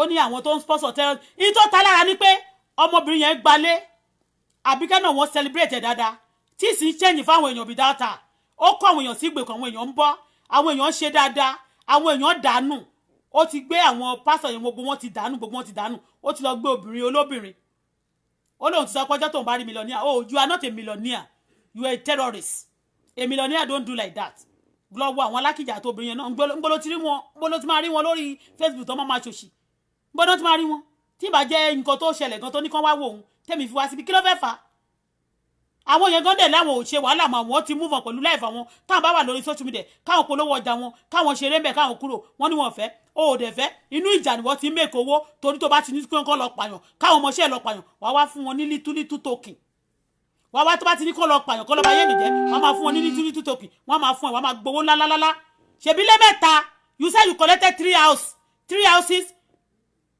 it was from Ojo Sam Ojo until you shut up. That is when you forget about the case of that one.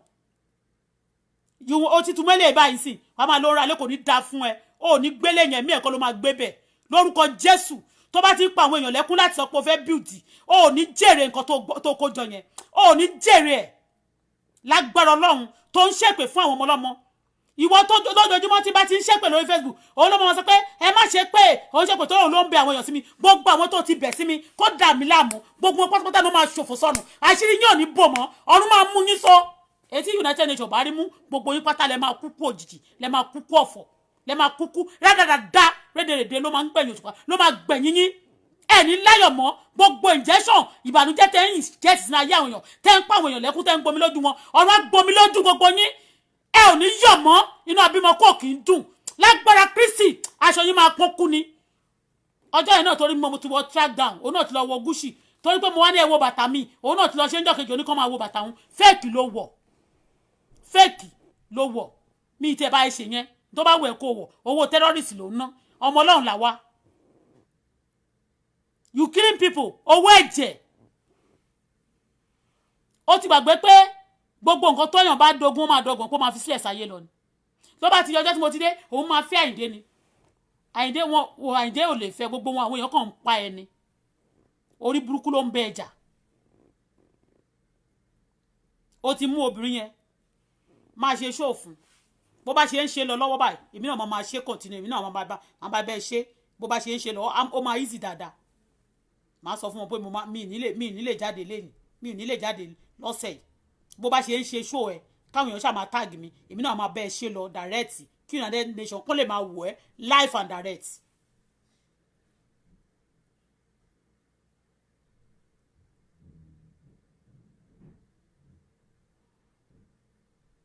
Everybody you just drag them to the social media wà ní you a blogger ò ṣe bá ṣe fún mi beauty wọ̀nyí gbogbo wọn máa kó cream fún ẹ kó má bàa bú wọn orí ẹ ti burú wà ní anybody ló lè blog anytime tó bá ti broke by wà ti mú ẹnìkan wà ló ń ra lẹ́jọ́ wọ́n ń gbowó lówó tó simply because ẹni yẹn kò tún kó owó sìn ó ń bẹ̀ power àwọn èèyàn tó need assistance tó ti báyé wọn jẹ́ inú bí ẹ ṣebí ìjọba Nàìjíríà ò lè mú ẹ so àbí United Nations á mú ẹ ó ń gbọ́ United Nations á mú ẹ tó dá sọ̀rọ̀ mi ṣe ló gbé tó mọ̀ pé mo ti sọ fún ẹ mo ní tán bá bí ẹ kú pé kó blọ́ọ̀gì K1 òyìn ló fi ń sọ pé ọkọ ẹ nìkan wọn ò tiẹ̀ bí ẹ kú woman náà mo tún wá sọ fún ẹ kó gbé ọ̀rọ̀ ẹ̀ sílẹ̀ tó bá gbé ọ̀rọ̀ ẹ̀ sílẹ̀ tó bá gbé ọ̀rọ̀ ẹ̀ sílẹ̀ ibi tọ́kì tó wà yẹn gangan náà ti máa mú ẹ bẹ́ẹ̀ ni mo sọ fún ẹ kó gbé ọ̀rọ̀ ẹ̀ sílẹ̀ mi ṣe sọ fún ẹ yẹn gbé ọ̀rọ̀ ẹ̀ sílẹ̀ tó bá fẹ́ kan àbùkù olóròǹbó ó mọ àbùkù olóròǹbó ó mọ bó ṣe lórí bẹ́ẹ̀ ni àbùkù ló máa kàn heo Tókunbọ̀ ó dẹ̀ ń pààyàn jẹ́ ó dẹ̀ ń ṣe face to face ó dẹ̀ ń terrorize ó dẹ̀ ń ṣe face to face nobody no Nigerian can come out no Yoruba people can come out on the social media even tí wọn bá ta sí ẹ wàá make sure pé ó lọ wàá dé àwọn ọmọ yẹn síbẹ̀ wàá ní kán bẹ̀rẹ̀ sí lọ báyé wọn jẹ́ kán máa tẹ́tì wọn kán máa sọ pé wọ́n apá wọn ni Bísí náà ti play kan lẹ́ni Anamáyọ̀wá ipe ẹnìkan sọ pé o lè bú ẹ sábọ́dọ̀ o lè ṣe kíní kan o tó bá ṣe é a máa ṣe kíní kan.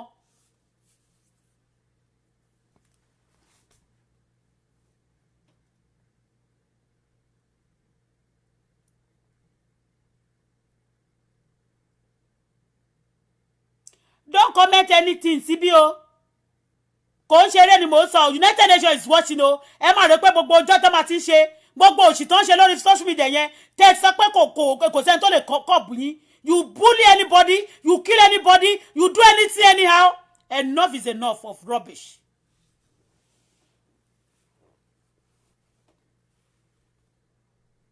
ṣé kò sí terrorist ṣé wọn ò mọ̀ ẹ ní bó ṣe ń pààyàn ṣe ní Nàìjíríà ṣé Tókunbọ̀ sọ́njọ́ yẹn tóun lòun ti lọ ní pé kán pa Kẹ́mi Olúlọ́yọ̀ pé wọ́n ó escape ní pé ni wọ́n ṣe nà bí ẹni máa kú ṣé kò ti sọ pé òun dẹ̀ máa pa ṣé kò ti sọ pé òun ti máa ń rànyàn lọ sí Nàìjíríà kán lọ máa pa àwọn èèyàn pé wọn kàn mọ̀ òun wà ní Dublin ṣé kò ti sọ àbẹ́ tí àwọn èèyàn di ni ṣé kò sọ ẹ̀dẹ̀ fi rẹ́rìn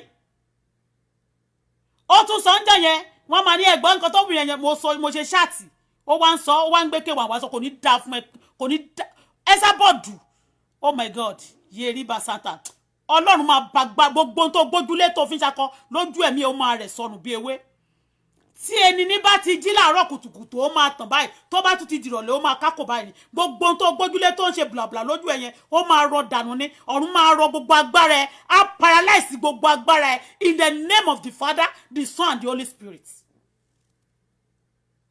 ṣé o mọ̀ pé wọ́n sọ pé ó lágbára gan èmi ò ní agbára kankan ṣùgbọ́n agbára Kristi agbára Ọlọ́run tó dá ayé àti ọ̀run tó ń gbé inú mi àti àṣẹ ọ̀rọ̀ ní àtètèkọ́ṣe ni ọ̀rọ̀ wà ọ̀rọ̀ sì wà pẹ̀lú Ọlọ́run ó ní ká pàṣẹ nǹkan láyé ó máa fìdí ẹ̀ múlẹ̀ lọ́run mo pàṣẹ sínú ayé ẹ̀ lónìí gbogbo ohun tó gbójúlé tó fi ń ṣe bí alágbára gbogbo ohun tó gbójúlé tó ń fẹ̀yìntì tó fi ń ṣe bí Gòláyátì ọ̀run bàjẹ́ mọ́ ẹ lójú ọ̀run gba agbára lọ́wọ́ ẹ ọ̀run rẹ̀ lóye empire orí Facebook tó ló jẹ́yìn ọ̀run bàgá nídìí ẹ ọ̀run sí àga ẹ sọ̀rọ̀ àgọ́ ẹ ilé agbára ẹ wó lulẹ̀ iná jó dànù.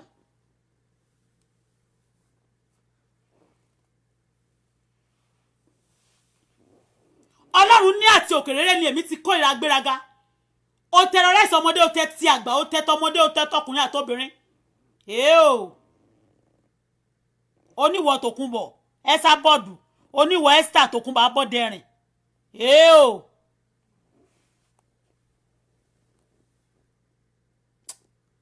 lágbára Kristi ọ̀run padà lẹ́yìn ẹ̀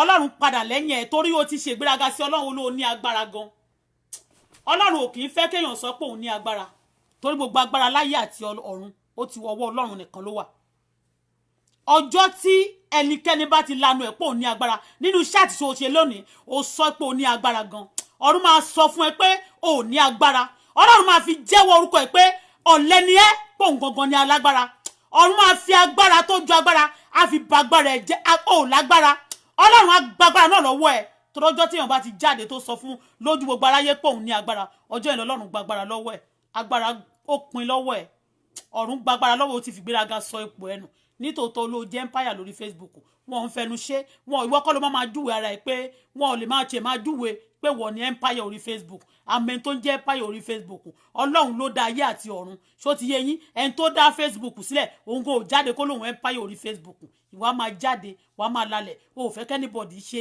o ò fẹ́ kẹ́nìbọ̀dì sọ̀rọ̀ àtẹni tó wà ní Canada o àtẹni tó wà ní Dublin o àtẹni tó wà ní UK o gbogbo wọn Germany o gbogbo wọn kó ṣàwà London ẹ kò ní yẹ ẹ kò ní ragbá fún ẹ òfò ló máa ṣe dànù pàkó rorò èmi gan tí mo ní pàkó pìkìnì mi pàkó mo bẹ́tà ẹ̀ mo rí mo bọ́tà bọ́tíṣ ni mí lẹ́gbẹ̀ẹ́ pàkó pikin a máa láwọn abọ́dẹrìn àwọn kinní kan wò ó jẹ́ ń sọ fún ẹ mo sọ pé Ajagun náà ló bí bàbá tèmi Aláàfin ọ̀run òun ló máa ń jagun ṣẹ́gun orúkọ àwọn bàbá mi wọ́n máa ń fi orúkọ wọn gbé Ọlọ́run ga ni Ajagun náà Ọlọ́run ló ń jẹ́ bẹ́ẹ̀ ọmọ Ajagun náà ní mí tó máa ń jagun náà wọ́pa ìwọ ní ìwọ abọ́dẹrìn ìwọ ò tiẹ̀ ṣọdẹ rárá ó tiẹ̀ tún bọ́dẹrìn ni àwọn ajagun máa ń pọdẹ ni talkless of ẹni tó bọ́dẹrìn Aláàfin ọ̀run máa pa gbogbo abọ́dẹrìn kò ní ò ní yè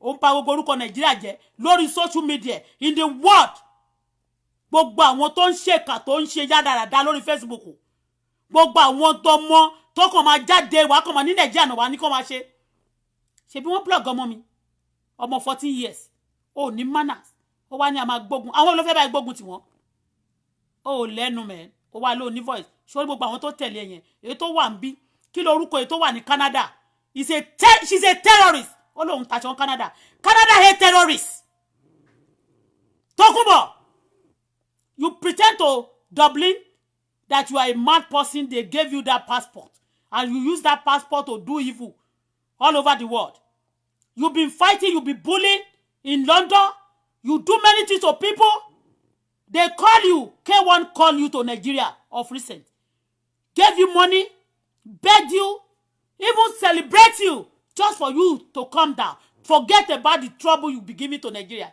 and you refuse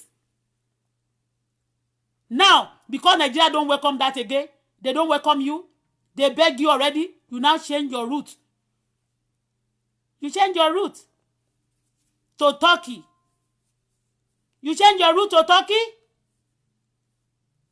you change your route to Turkey all right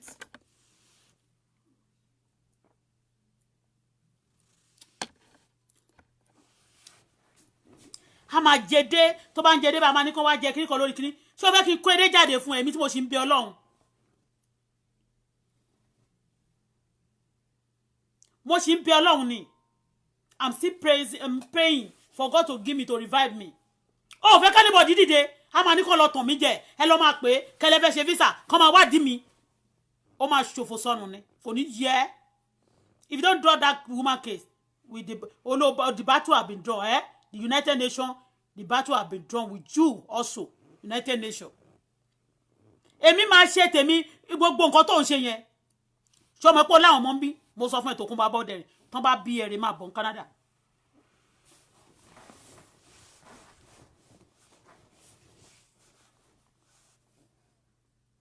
o tọ́lọ́ ti gbọ́ pé wọ́n ní kò tún mọ kàṣámù pé oníwọ́n sọ pé bímọ fún kinní kan kò tún mọ kàṣámù pé wọ́n ní ó bímọ fún kinní kan rí ó bí ìbejì fún kinní kan ó bí gbákí fún kinní kan tó àti gbọ́ story báyìí pé nìyẹn lówó ó bóyá nìyẹn gentle ẹja blog ẹ̀ ká gbowó lọ́wọ́ ẹ̀ fún mi beauty wọ̀ ò ní tà mọ́ òkúta máa bẹ́ ẹ gbogbo àwọn òkùnkùn orí burúkú tẹ kó jọ yàn ọ̀run máa tú yín láṣìírí eléyìn asín olójú jíjìbì sàárẹ̀ ajá ó dàbí European pig àwa kú àtíkè funfun sọ gbogbo ojú ti jẹ tán onírasẹ̀ ọ̀rẹ́ tẹ́rọ́rìsì second apanilẹ́kúnjayé àwọn ló máa búyàn pé olóróbò nínú òbó yín gan rùn olówó ẹ̀jẹ̀ pánípání jẹyànjẹyàn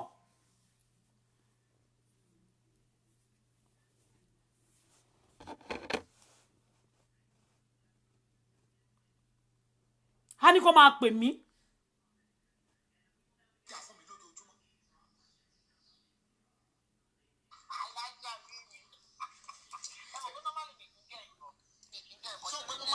fún yín mo ní lórí Facebook tí kẹ́ ò fi lè parí pa àwọn olórí burúkú àjẹ́ kan wà tí wọn ò lè rí mi mú tó ń sponsor ìjà ẹni pé tí kan bá ti lọ ìkáàdé ìwú máa yí. ìta nìkan lọ tí kò ń dé ìwọ ló lọ mú ìwọ ló lọ ń gbé ìjà irú ọ̀rọ̀ tèmi ń sìn kò kàn ẹ́ lọ́wọ́ kò kàn ẹ́ lẹ́sẹ̀ because orí K1 rí o dẹ̀ fẹ́ fọ opportunity yẹn rí meanwhile o ti bu títí gbà yẹn o ti rò bóyá K1 máa jáde bóyá máa fún ẹ lówó o mo dẹ̀ sọ tí ìbá jẹ́ ọ̀rọ̀ ti tèmi kò lè fún ẹ ń sísì. ó máa mú gbogbo èèyàn tó bá ti lówó ó máa ṣe rí yẹn fún mi beauty worker ẹ bá lè mọ̀ ẹ máa gbọ̀n ó ń dígbọ́n ni o ẹ máa gbọ́ bó ṣe ń rẹ́rìn. bíjọ́ kò bá jáde fún mi wú màá sọ ní láìpẹ́ fọ́tò ẹ̀ so so dàbọ̀ o ti clear rẹ̀ kò sponsor ẹ̀ o mọ̀ ọ̀rẹ́ ẹ̀ ni ìwọ lọ̀rẹ́ àjẹ́ màmá pè é nísìnyí má fẹ́ kí ẹ ra cream lọ́wọ́ fún mi bí tí wo ọ̀rẹ́ àjẹ́. Rárá wọn kì í ṣàjẹ́ èyí somebody that you will never like. Báwo ṣé o mọ condition tó wà ní ìsìn ṣá pé gbogbo ló wà. Nàìjíríà wọ́n parọ́ fún yín ní aláṣàbí mi. Ó dàbọ̀ ó wà ní Scotland lọ́wọ́lọ́wọ́ pé. ṣe gbọ́ yẹn náà tó yẹ pé aláṣàbí mi a fool at 50 is a fool forever a fool forever wọ́n ní 52 ni ìyẹn náà o. Ó máa jókòó mọ́ iye aṣọ kan báyìí mo ti ẹ̀kọ́ máa tí rí tó máa ń ṣe wẹ́wẹ́ ó dàbí àmọ́ bóyá wọ́n ti fún lóògùn panashap dídí rìn. aláṣàbí mi irọ́ ni o kàn bá lè máa sọ pé kò mọ nǹkan kan pa ó lọ taṣẹ́ wúmà yẹn ni o kàn máa blog wúmà yẹn òun ló wọ́n ti gbé fún mi beauty wọ̀ mo já yín tán nìyẹn wọ́n ti gbé sí Nàìjíríà kó máa lọ mú àwọn olówó tó bá ti wà ń ta tó bá rí pé wọn ò fẹ́ wàhálà kó máa ní kó máa blog á lọ máa mórúkọ wọn fún ẹ́sà bọ́ọ̀dù so wọ́n lè máa blog wọn so tó bá ti ń blog wọn máa fún lówó máa jọ ṣí ẹ̀ cream kan ló ń ta o ṣé wòṣìwòṣì tán kó jà bíṣọ̀bù wọn yẹn ṣé òní wọn máa fi sọ pé wọ́n ń ṣe kiri kan wọn lówó wò náà ní gbogbo ọjà tán kó sí ṣọ́ọ̀bù tán bá calculate ṣe wọ 1 million ni àwọn kẹ́míkà òdò kiri kẹ́míkà tán fi ń ta tán fi ń po gbogbo ọṣẹ wọn yẹn pọ̀ kò wọ́n ná tán máa fi ń pò pọ̀ kò wọ́n tó bá ti fẹ́ ṣọṣẹ gan àwọn tó ń ṣọṣẹ tà Nàìjíríà ẹ̀yin ló jọ lójú àwọn tó wà lábúrò ló jọ lójú tó bá fẹ́ ṣọṣẹ tà tó bá ti lọ mú 2000 ó ti pọ̀ jù wàá ṣe ọṣẹ tó máa ṣe tó máa lọlẹ̀ báyìí ṣó ti yẹ yín bẹ́ẹ̀ yẹn gbogbo tán kó jọ yẹn wòṣìwòṣì ni ẹ ti understand ẹ̀yin tẹ́ ẹ̀ mọ̀ ní tẹ́ wà lábúrò ni wọ́n fi ń jẹ change ìṣáni.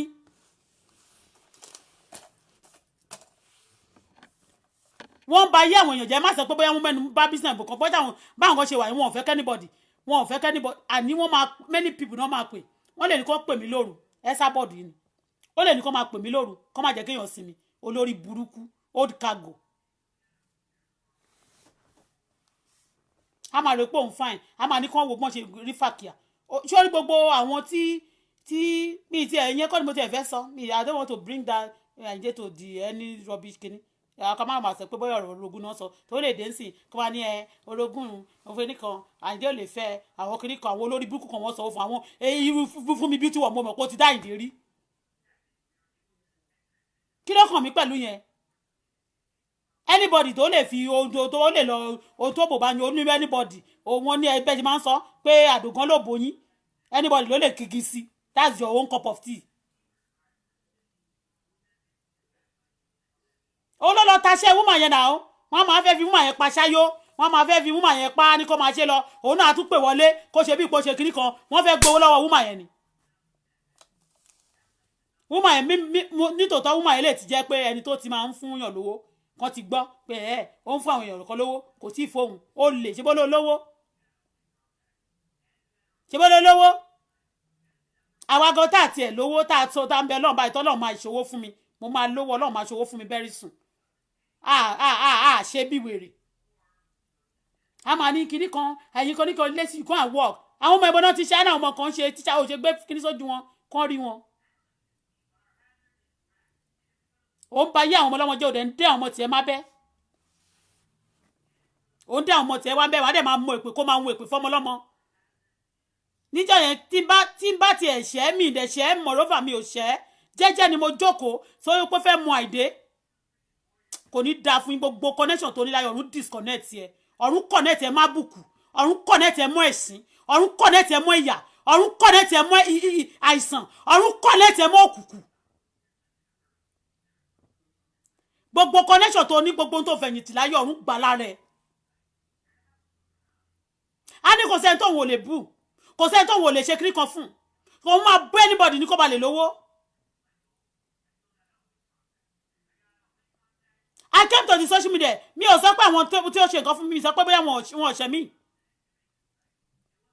but èèyàn ṣe anything fún wọn ọ̀lẹ́dàrùn lazy bitch onígbó ó ti mu sìgá gbogbo mu gbogbo nǹkan tí oríṣiríṣi ó ti dàbí wèrè gbogbo irun orí jẹjẹ tán a máa bú àwọn kan lóní cancer ṣé o mọ̀ pé cancer ló máa ń rẹ̀rùn orí wọn jẹ bẹ́ẹ̀ yẹn ó ní cancer of the brain idiot wèrè gbé woman yẹn again tún gbé woman yẹn blog woman yẹn ó máa ní o máa blog ẹ̀ tán bá ti bú ẹ oníwà máa gbé woman yẹn sí ni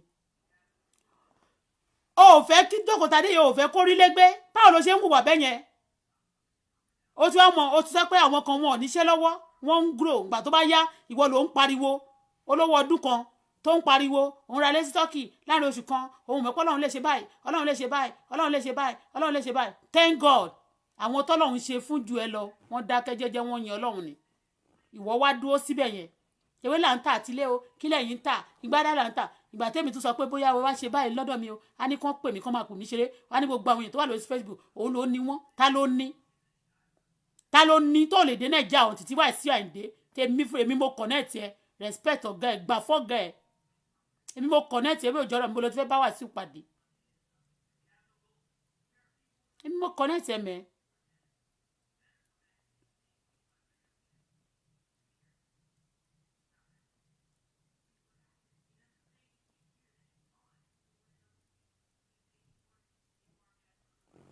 You are a terrorist.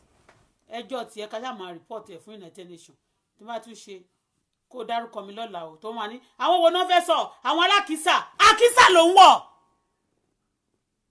ránṣẹ́ sí Nàìjíríà bíi Senegal kó ní kó ra Senegalese fún ẹ àwọn oní 70 oní 100,000 kó ra 20 kó máa fi change kó máa múra bíi responsible person wàá máa múra bíi olórí burúkú àwọn ọmọ tẹ́rọ ọdọ́ bọ́n ṣe máa múra bíi kékeré yẹn olórí burúkú a máa kó sí canvas ọkùnrin ó máa rìn bí anga ìbá máa rìn báyìí kín ó máa rìn ẹlẹ́sẹ̀ in fact òun ló ń bú mi jọ yẹn ó ní stepping àìdé ò lè fẹ́ ṣé o fẹ́ fi stepping mo ti rí bí mo ti rìn rí ni ó rí mi rí náà ìwọ tó jẹ́ pé ṣe ló máa ń rìn bí anga ìbò ẹsẹ̀ kan tó dà pẹ́ lẹ́sẹ̀ bí ẹsẹ̀ kọ́kọ́rọ́ àsàlátù sorry ẹ máa ń dẹ pé mo dá àsàlátù mo dárúkọ àsàlátù sí kọ́kọ́rọ́ àsàlátù o mọ̀ pé tán bá àsàlátù kan wà níbi ọ̀dọ̀ ilé wa ń gbà yẹn ó máa ń kọ́kọ́rọ́ ẹ̀ wọ́ sẹ́gbẹ̀ẹ́ bá ó máa ń tóbi ẹ̀mọ̀ kan máa ń lo kọ́kọ́rọ́ tó pé ibẹ̀ yẹn fẹ̀ àwọn ẹsẹ̀ bí ẹsẹ̀ kọ́kọ́rọ́ àsàlátù.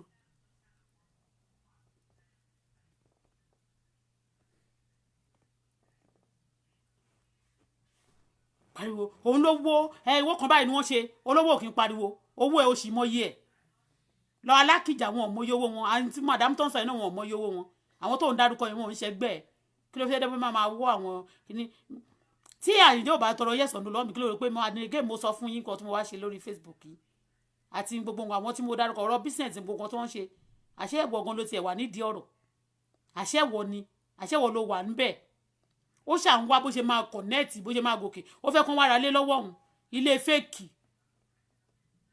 ẹni tí ò mọ̀ rí àwọn tó yẹ pé wọ́n lọ́ra lọ sí Turkey táwọn èèyàn náà kọ́ rọra mú customer kiri ó lòun ló mú wọn wá á ní kan máa sọ̀rọ̀ bẹ́ẹ̀ ìwọ kọ́ ló mú wọn wá.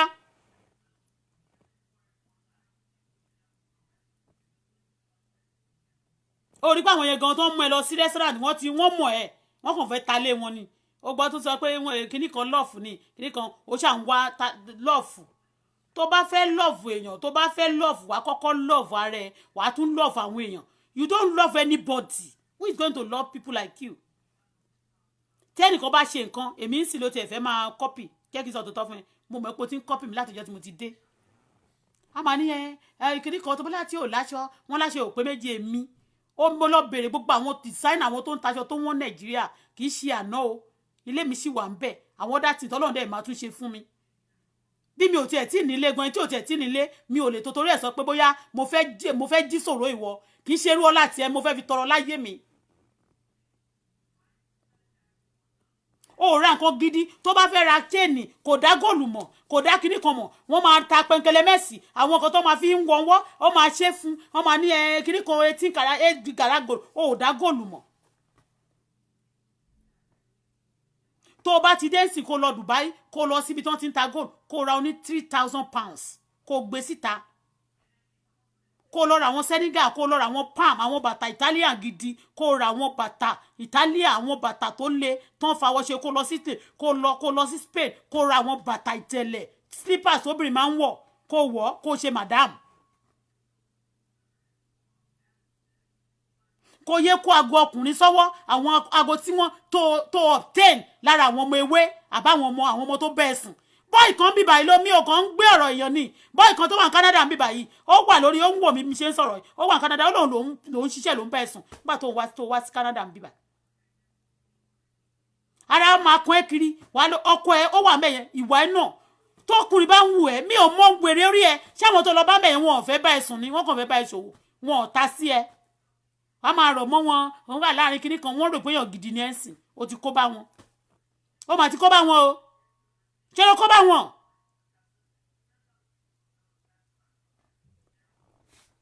olórí burúkú tó kún bọ̀.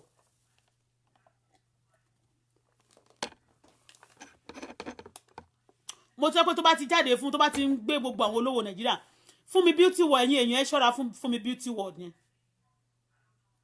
fún mi beauty world yẹn ẹ rí pé sọ pé ìyá mi aláṣàbí kí ọmọ 52 years kó máa pe Esther Abọ́dẹ̀rìn ní ìyá mi ṣe rí pé wèrè níṣẹ́ mi pé nǹkan kan wà láàrin wọn kò ṣe wọ́n fẹ́ taṣẹ́ woman yẹn ni wọ́n fẹ́ máa gbé àwọn èèyàn wá sí public kan máa drag wọn lẹ̀ wọ́n á lè máa sanwó wọ́n máa pín fún mi ṣe bó olólówó olóṣì olóòrùn tó bá lówó kì í ṣe gáùn tó máa ń wọ̀ yẹn àwọn gáùn ayé pé kò ṣe gáùn tó máa ń wọ̀ yẹn ló máa wọ̀ ìwọ báwo wà lára wọn ní òsì lára wọn mẹ́.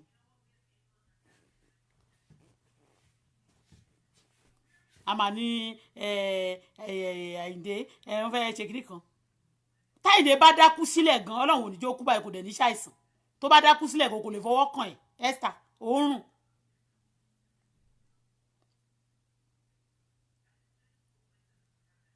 tó bá dákú sílẹ̀ kò lè fọwọ́ kàn ẹ́ tán bá ń tọ̀ ẹ̀jẹ̀ wọ́n ń tàn ẹ́ ni ọlọ́run ilé ìmọ̀ kó lọ pé gbogbo owó àti egbò ẹ̀ pọ̀ kò lè fọwọ́ kàn ẹ́.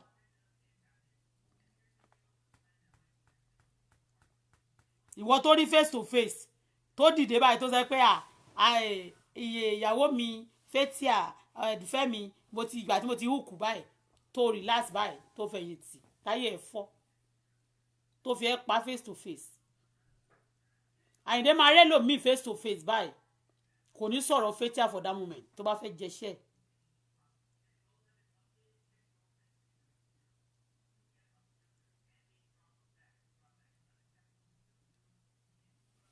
ṣé bó ló gbé wùmà yẹn wá sórí Facebook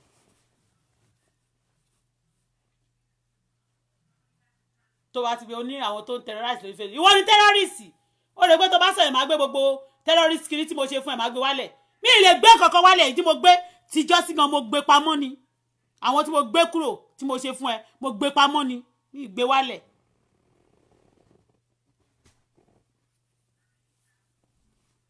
gbogbo tí mo gbé kúrò lórí Facebook mo gbé pamọ́ ni mi gbé kúrò lẹ́ ó dẹ̀ wà níbi tó wà.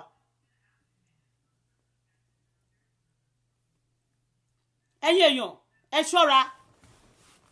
ṣọ́ra wọ́n máa pera wọn ní olówó a máa ní ó ṣògùn owó ni ogun kílẹ̀ yìí ṣe ogun ẹ̀ṣẹ̀ ogun ìyà ogun òṣì ogun orí burúkú Esabod ló ṣe. ṣebọ́n lọ́mọ ẹ̀ ọmọ mẹ́rin ló bí ṣebọ́n lọ́mọ mẹ́rin ló bí ó wá ń sọ pé obìnrin yẹn ṣògo owó ṣebọ́n lọ́mọ mẹ́rin ló bí ọmọ kẹrin yẹn ńkọ́.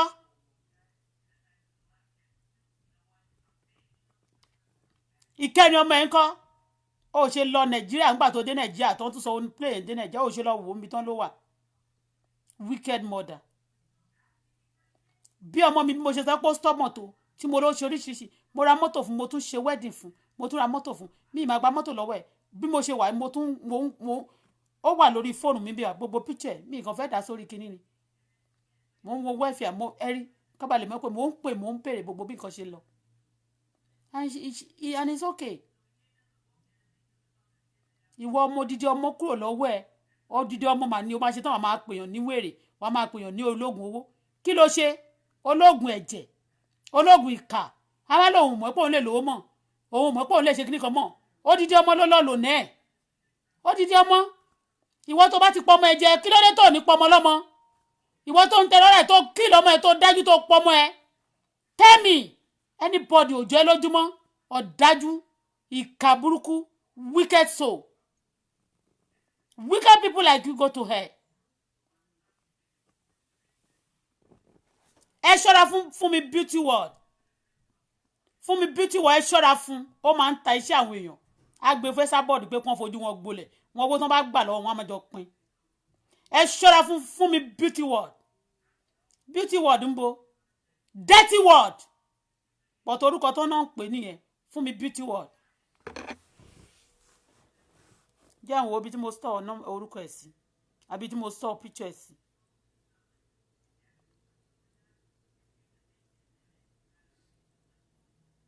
ó lóun máa jáde fún ni ẹ wo bó ṣe sad ẹ rójú Tòkunbọ̀ bó ṣe sad ní look at her face so sad ẹ mọ orúkọ bẹ́ẹ̀ yẹn torí pé kò fẹ́ kí àwọn èèyàn yẹn ní ilé mọ́ ìwọ́dẹ̀ ló ń ra lé kò fẹ́ kẹ́nìbọ̀dì ní anything a ní kọ́ máa bèèrè lọ́ mi báwo ni visa yẹn ṣe máa lọ báwo ni kinní kan báwo ni gbá báwo làwo báwo ni kíkọ́ bá ṣàsùn ìgbà kan náà ló ní kí ọmọọṣẹ́ kan kó máa bèèrè lọ́ mi bí wọ́n fẹ́ ra lé o wọ́n ní wọ́n fẹ́ ra mọ́tò kémi bá wọn lọ kinní kan wọ́n ra mọ́tò ọmọ tó wà ní Canada mo ní òkè tó bá fẹ́ ra mọ́tò sanwó sàkáǹtì mi mọ́tò tó bá fẹ́ máa mú fún NCC a máa ní káwọn èèyàn máa bèèrè lọ́ mi bóyá mo ní ilé bóyá mo ní mọ́tò yẹn tó tọ́ bóyá kinní yẹn rí bóyá gbá rí bóyá wò rí bóyá kò bá wa ṣàsùn rí ẹ̀rí ń jọ yẹn tí mo gbé Àyìndé síbẹ̀ ọjọ́ kejì ẹ̀rí bó ṣe fi bad ó fi passport ẹ̀wọ̀n ìlúkìlú lòun lè dé òun máa bá wọn lọ market ilé yẹn òun lè ṣe kíní gan òun wá ẹni tó máa jọ join owó papọ̀ táwọn máa jọ máa ṣe business Àyìndé ò lè gbé kọ́bọ̀ fún ẹ ìyálà yẹ àwọn ẹni tó olórí abọ́dẹrìn tó kọ́rẹ́ǹtì kò lè gbá Àyìndé dégbé kò lè Àyìndé ò lè bá ṣòwò débi ìwọ rí fra ìwọ tó jẹ́ pé nùnẹ́ títì ni ẹ tó ń pè ẹ ní kan bàbàrà àwọn èèyàn tí ò mọ̀ ẹ ní ẹbẹ̀ yẹn bóyá wọ́n kò lè rí ẹ bí wọ́n kò rò pé gbogbo èèyàn ní káwọn polówó fún normal bí wọ́n ṣe ń pe everybody nìyẹn pé kó wá darapọ̀ mọ́ wọn torí wọ́n mọ̀ pé Nàìjíríà lówó they can bring a lot of people to them in tó wá sọ di bàbàrà pé òun ní ẹnìkan ní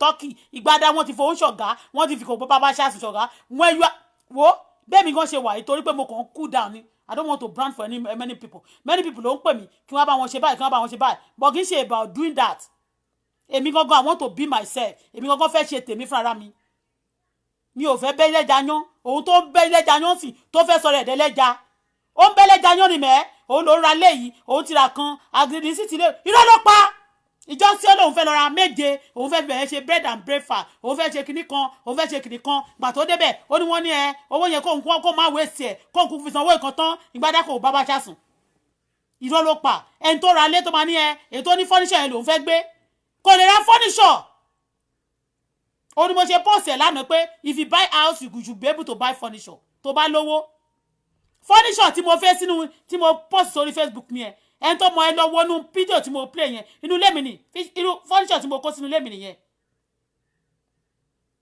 chandelier kò mọ kankan this woman doesn't know anything and she be bossing olówó ni òun o àwọn tá tiẹ̀ tí ìrówó ìta ń bẹ lọ́hùn àti ẹ̀ mọ̀ olówó lòun o onígbà lòun o oníkòkò bàbá ṣàṣùn lòun o onítẹ̀mọ̀dù lòun o òòrò lówó ni òòrílẹ̀ Àyìndé mọ́ ṣe ni òòrí kíchì ẹ̀ ni òòrí gbogbo ibi tó kó àwọn ẹ̀dìyẹ tó kó àwọn kíní sí òòrí àgbàlá ni òòrí àwọn ọkọ̀ tó pò sílẹ̀ ni ẹ̀wọ̀n bóbìnrin ẹ̀mọ̀ kan tó ṣẹlẹ̀ gangan tó bí nínú ní pé àwọn tó rò ń pò ń ti pa wọn ò lè lówó mọ́ wọ́n ń jí ẹni tó ní kò lè rówó ètò kí lórúkọ jókòtálé ìyẹn ti nílé ó ní wọ́n ń wá ṣọ́ọ̀bù fún orí ẹ̀tàn náà lẹ̀ pé wọ́n máa ń wá ṣọ́ọ̀bù fún tó bá wá ṣọ́ọ̀bù fún kọ́ ó ní bẹ́gibẹ́gi ìwọ ń kọ́ ìwọ tó yẹ pé gbogbo bẹ́ẹ̀dẹ̀ tó ṣe ní tó ti ṣe wọ́n ń ṣe fún ẹni wàá máa ní kọ́ dáwọ́ ìgbà tí wọ́n dáwọ́ fún ẹni last time mi ló ṣe wàá ló fẹ́ ṣí lẹ́sìn mi ìmọ̀kan tó kọ́ tó ló fẹ́ ṣí.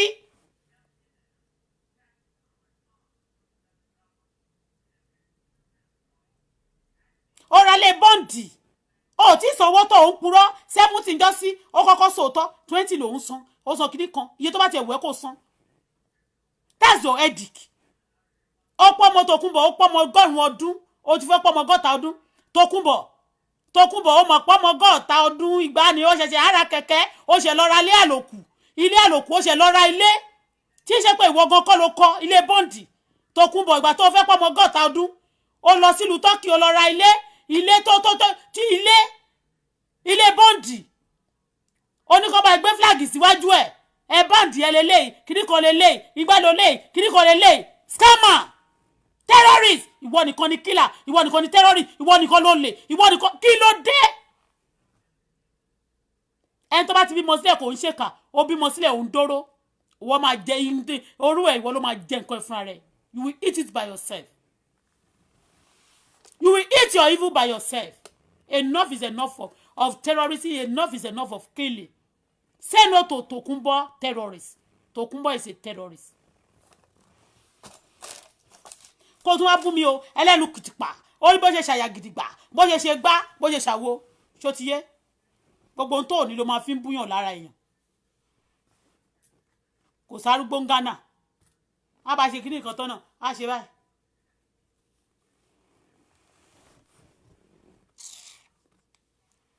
Olówó ọdún kan tí ò jẹ́ kára ayé ó gbádùn. Òun lówó, òun ra skiroki, kíní kan, òun ra skiroki, òun ra kíní kan, góòdì lòun wọ̀, góòdì òrùka akọ ẹyọ kan yẹn tó ń wọ̀ látijọ́ ẹ̀, òun lòun wọ̀. Àwọn olówó ò lè rí alákìjà gan tó bá ń jáde kó tó gbogbo òrùka ayé àtijọ́ Versace táyé ò lò mọ́ kó tó sára.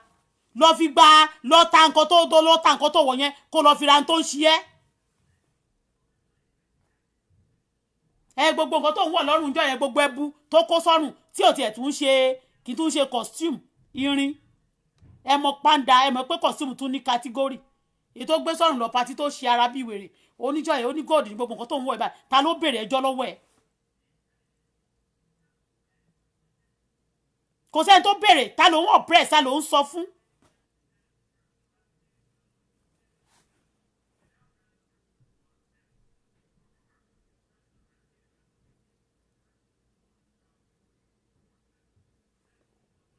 A máa lóun gbádùn ó lọ sí Chinese kìíní kan.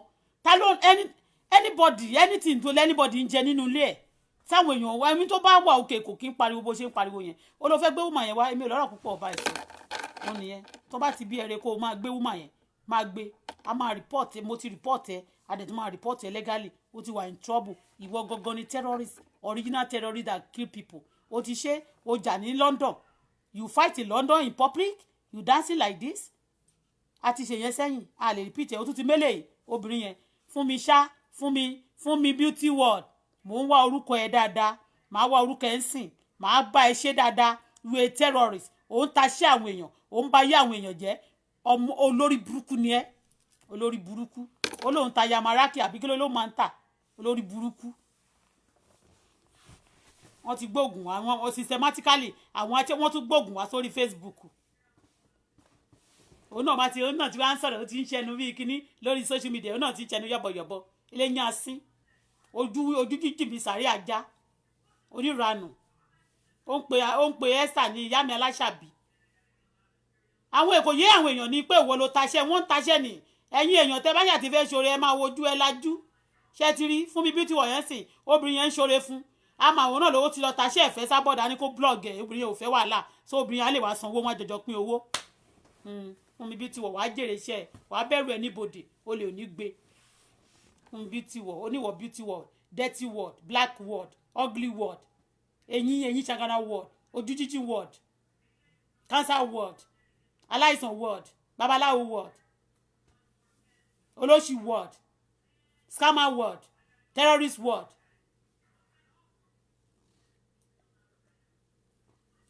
Wọ́n lọ taṣẹ́ obìnrin yẹn ní mẹ́. Obìnrin yẹn dẹ̀ help ẹ o. Tọ́ bá help wọn bọ́n ṣe máa ń ṣe nìyẹn o. Bọ́n ṣe máa ṣe nìyẹn o. Wọ́n wá gbé ẹnìyẹn lọ gbé ẹnìkan kó lọ gbé nǹkan kó máa dàgẹ́ ẹnìyẹn lẹ̀lẹ̀. Ó ló lọ ta wá tán máa sọ fún obìnrin yẹn dẹ̀ ti pè ó ní ẹ̀ ó ti pè ń bẹ́ẹ̀ bá dẹ̀ mọ́ ẹ máa enjoy ẹ̀ gan. A ti sọ pé ẹ ṣáàbà ẹ bá wá nǹkan kan ẹ kàn bá sọ̀rọ̀. A ti máa sọ fún mi yẹn ẹ kàn bá Esabod sọ̀rọ̀ ó máa wálẹ̀ ẹ máa mọ bí ṣe máa bá sọ̀rọ̀ a máa wá nǹkan kan fún ni ẹ jẹ́ àgbà ó ń taṣẹ́ ẹ̀ ni o ní tí obìnrin bá dọ̀ wọ́n àjọjọ pin ẹ máa lẹ́ lówó olówó ná olórí burúkú òfò lẹ́ máa ṣe gbogbo ayé àwọn èèyàn tẹ́ ń bàjẹ́ tẹ́ máa lẹ́ gbowó lọ́wọ́ wọn tẹ́ máa lẹ́ máa fi owó yẹn tọmọ ẹ ní jèrè àwọn ọmọ yẹn lójú ẹ̀mí yín báyìí lágbára Ọlọ́run gbogbo ẹni tó bá ń ṣe bí tó bá jẹ́ irọ́ la pamọ́ wọ Esabod o ní o àbúrò ní bẹ́ẹ̀ mọ́ ṣùgbọ́n tó bá jẹ́ pé irọ́ kọ́ ni lágbára Ọlọ́run gbogbo tó kójọ yẹn ò ní jèrè ẹ̀ tó bá nínú àìsàn àti ìnira báyìí lọ́lọ́run máa fi ẹ́ sí tó ló ń fi àwọn èèyàn àdàbí tó bá gbomi lójú mi rí tí ọ̀rọ̀ mi ò dẹ̀ kàn ẹ́ lọ́wọ́ tí ò kàn ẹ́ lẹ́sẹ̀ tó máa ní kó lọ jókòó alágbe ni Wàsíù náà àfi lè gbowó lọ́wọ́ anybody ìwọ ò ṣe kọ́wọ́ fún Wàsíù ìgbà tó wọ lọ Nàìjíríà tó ní kó kọrin ọ̀fẹ́ fún ó lè oníjìbìtì ìwọ ò ṣe kọ́wọ́ fún olótú kọ́wọ́ fún ẹ náà tó gbọ́ tẹ̀ fún ẹ tó tún fẹ́ sanwó àmàlà ńgbà tó dọjọ́ tó ń bọ̀ ó lè jáde náà wọ́n ní kó jáde síta wọ́n bá ti fi nínà bá tiẹ̀ jẹ́ torí pé kò fẹ́ kán kó bá wọn wọ́n bá ti jẹ́ kó jáde kán fi nínà bá tiẹ̀ jẹ́ ṣebí kéèsì ló smọ́gù ẹ̀ jáde ìwọ tó lọ sílùú ẹ̀ tó smọ́gù jáde olórí bú somebody.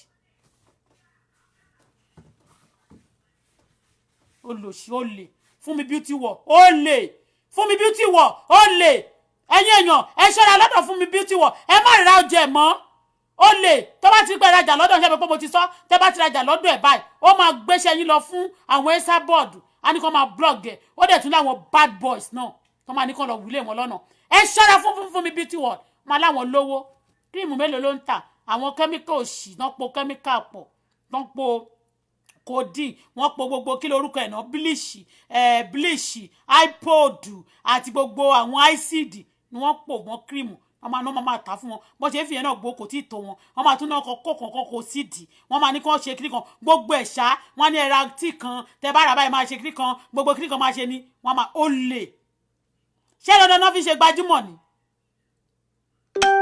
ṣé ọmọ náà fi ṣe gbajúmọ̀ ni ẹ jà fẹ́ lọ ságbo Àyìndé fẹ́ lọ ná 10,000 yìí náà ni wọ́n máa ní wọ́n náwó fún Àyìndé níjọ́ kan náà yẹn sọ pé tó bá dẹ̀ lé gbogbo èèyàn tán lọ́dọ̀ Àyìndé àmọ́ kan tó máa fẹ́ jẹ tán máa fẹ́ jẹ ṣé 10,000 tẹ́ ń ná ṣé ẹ̀rí pò náà fi pe Àyìndé wá síbẹ̀ ni tí wọ́n bá pe Àyìndé kan sanwó gidi kan gbé wá ṣẹ́yìn lè wá síwájú ẹ̀kẹ́ máa ṣòṣì ni ṣé 10,000 tẹ́ ná tẹ́ nínú tán tẹ́ máa ra kó 10,000 sínú abọ́ tẹ́ máa yọ lẹ́yọ kankan wọ́n tẹ́tẹ́ náírà ní tí ò jẹ́ kò tó nǹkan tí kéèsì ń jí 10,000 yín kò tó nǹkan tí kéèsì máa jí mọ́ Àyìndé lára lórí stéèjì ṣọ́wọ́ ni oníranù òun lówó olówó lòun onígbá lòun ẹ́sà bọ́ọ̀dù orí mi jẹ́ mo wọ kíní mo tó pé mo lọ shop mo fẹ́ lọ sáré ni and àwọn sportwears yẹn àwọn tag down àwọn complete bẹ́ẹ̀ yẹn mi ò ní lọ́wọ́ mo sì máa ní mẹ́wàá ń bí kò ṣe no be mouth o má tẹ̀ máa wọ̀ ọ́ sìn máa wọ̀ ọ́ tòkè tilẹ̀ wípé tán bá rí top mi wọn ò ní rí sàlẹ̀ tòkè tilẹ̀ bẹ́ẹ̀ yẹn ó ti rí mi ó ti lọ gúúsì fake ó ti lọ gbé aṣà lọ kó àwọn nǹkan kan aṣà ṣe tó bá ti ṣe nǹkan aṣà lọ ṣe ní tó bá ti ṣe ló máa ṣe ta ló ń bẹ ṣe ọlọ́run kí ló ọlọ́run mà ṣàánú mi kí ló dé tí mo tún pàdé àwọn eléyìí ó pa lórí òbí lórí àbíkọ́nà ló ń jẹ́ gbogbo orí ẹ̀rẹ̀ jẹ tán kò lọ treat gbogbo nǹkan tó ń ṣe bó ti ní sickness kò nímọ̀ á lóun strong ìbàjẹ́ òun lágbára òun lóògùn òun léwé òun nígbà aṣọ mouth òun ti gbé ìgò àwọn ìgò rádaràda á ṣàmáṣe gbogbo ẹ̀ òun ní eléyìí òun lélẹ́yìí ó lè sọ pé gold nǹkan tó ń gbé sétí yẹn ló lè ní gold ni o àwọn èèyàn máa tẹ̀ tí máa ta costume fún wèrè yìí ní gold ọlọ́run gbọ́ ẹni tí ò dá kan mọ̀ wọ́n ti máa ta costume fún ní gold kò mọ anything kò mọ mẹ̀mẹ̀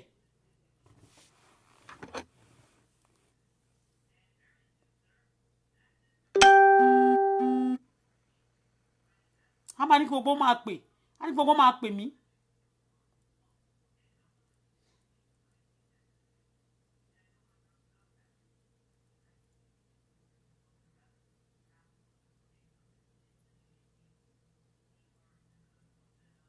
èyí tó pẹ̀rẹ̀ ní náà ní post and panda iná terrorism anybody under that woman she's a terrorist woman yẹn wọ́n fẹ́ set wọ́n ti set woman yẹn síṣẹ́ wọ́n fẹ́ gbé woman yẹn wá ní odò tí wọ́n rí sága wọ́n fẹ́ bayé ẹ̀jẹ̀ nǹkan tó ń ṣe nìyẹn fún mi beauty world that woman ẹ jẹ́ kí woman yẹn rí gbọ́ pé fún mi beauty world ló ń ta iṣẹ́ ẹ̀ fún mi beauty world wọ́n fẹ́ gbé woman yẹn wá sínú gbogbo nǹkan tó ń ṣẹlẹ̀ lórí Facebook kó má lè gbowó lọ́wọ́ ẹ̀ kó má lè bá tiẹ̀ jẹ́ why ẹ́sà bọ́ọ̀dì terrorist orí ẹ̀ ti dàrú I'm expecting you lórí burúkú wá bú mi wá sọ pé ìyá láyà nǹkan mi ì tí ì bú ẹ o eléyìí mo ì máa ṣe show fún ẹ tí máa tún mi tí kọ United Nations ti bí but you are a terrorist but anything on my chat anything on my platform is being recorded bẹ́ẹ̀ ni confirmation tó bá ti jáde báyìí tó jáde fún mi olóòní oníwùmọ̀ yẹn ló máa jáde fún tó bá ti jáde fún mọ̀ yẹn I will come out for you and I will be reporting you ni United Nations you see what you are doing to people. a ní kí gbogbo máa pè mí a ní kó máa mọ́nítọ̀ èèyàn kiri tó bá ń ṣiṣẹ́ a ní kó máa mọ́nítọ̀ ẹ̀ kiri kó máa mọ́nítọ̀ ẹ̀ kiri ojú ẹ̀ máa fọ́ ní gbogbo ẹ̀yàn ọmọ òṣì tó ń rán káàkiri ẹ̀jẹ̀jẹ̀ náà ti bẹ̀ pé kó máa mọ́nítọ̀ àbí kó máa ṣe nǹkan fún mi lágbára Ọlọ́run fò lẹ́ máa ṣe kí ọdún tó pa wọ́n máa gbé yín sin ìyá ẹni tó ní yín máa sin yín ni wọ́n máa fẹ́ ẹ máa ṣọ̀fọ̀ lọ́dún wọ́n máa ṣọ̀fọ̀ yín lọ́dún yìí gbogbo ẹni tó gbéṣẹ́ mi fún kó máa yọ mí lẹ́nu bẹ́ẹ̀ ni ẹ sábọ̀ ṣe ló máa gbogbo àwọn ọmọ tó kójọ yẹn ṣé wọ́n máa ní kó máa tẹ̀lé èèyàn kiri báyìí kó máa wádìí wọ́n máa pè ẹ́ ni nígbà tí jókòó ń ṣiṣẹ́ lẹ́ẹ̀kan náà ó ti ẹnìkan ti lọ pé ló máa bẹ̀rẹ̀ sí í ṣépè àwọn ọmọ olórí burúkú tí ìyá wọn ti kú tí ìyá wọn ti sọnù àwọn ọmọ ìran kíran kò ní ta fún gbogbo yín olórí burúkú olòṣì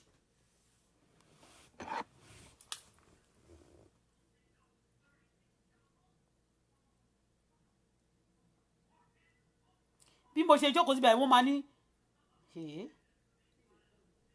anyway.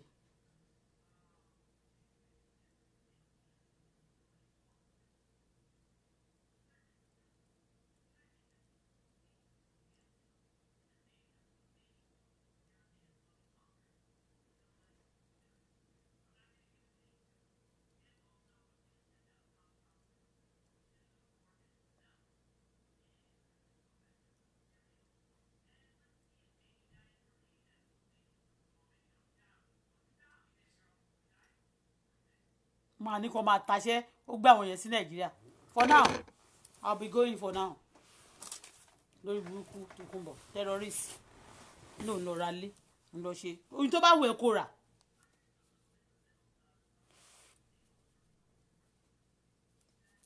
tó bá wù ẹ́ kó rà.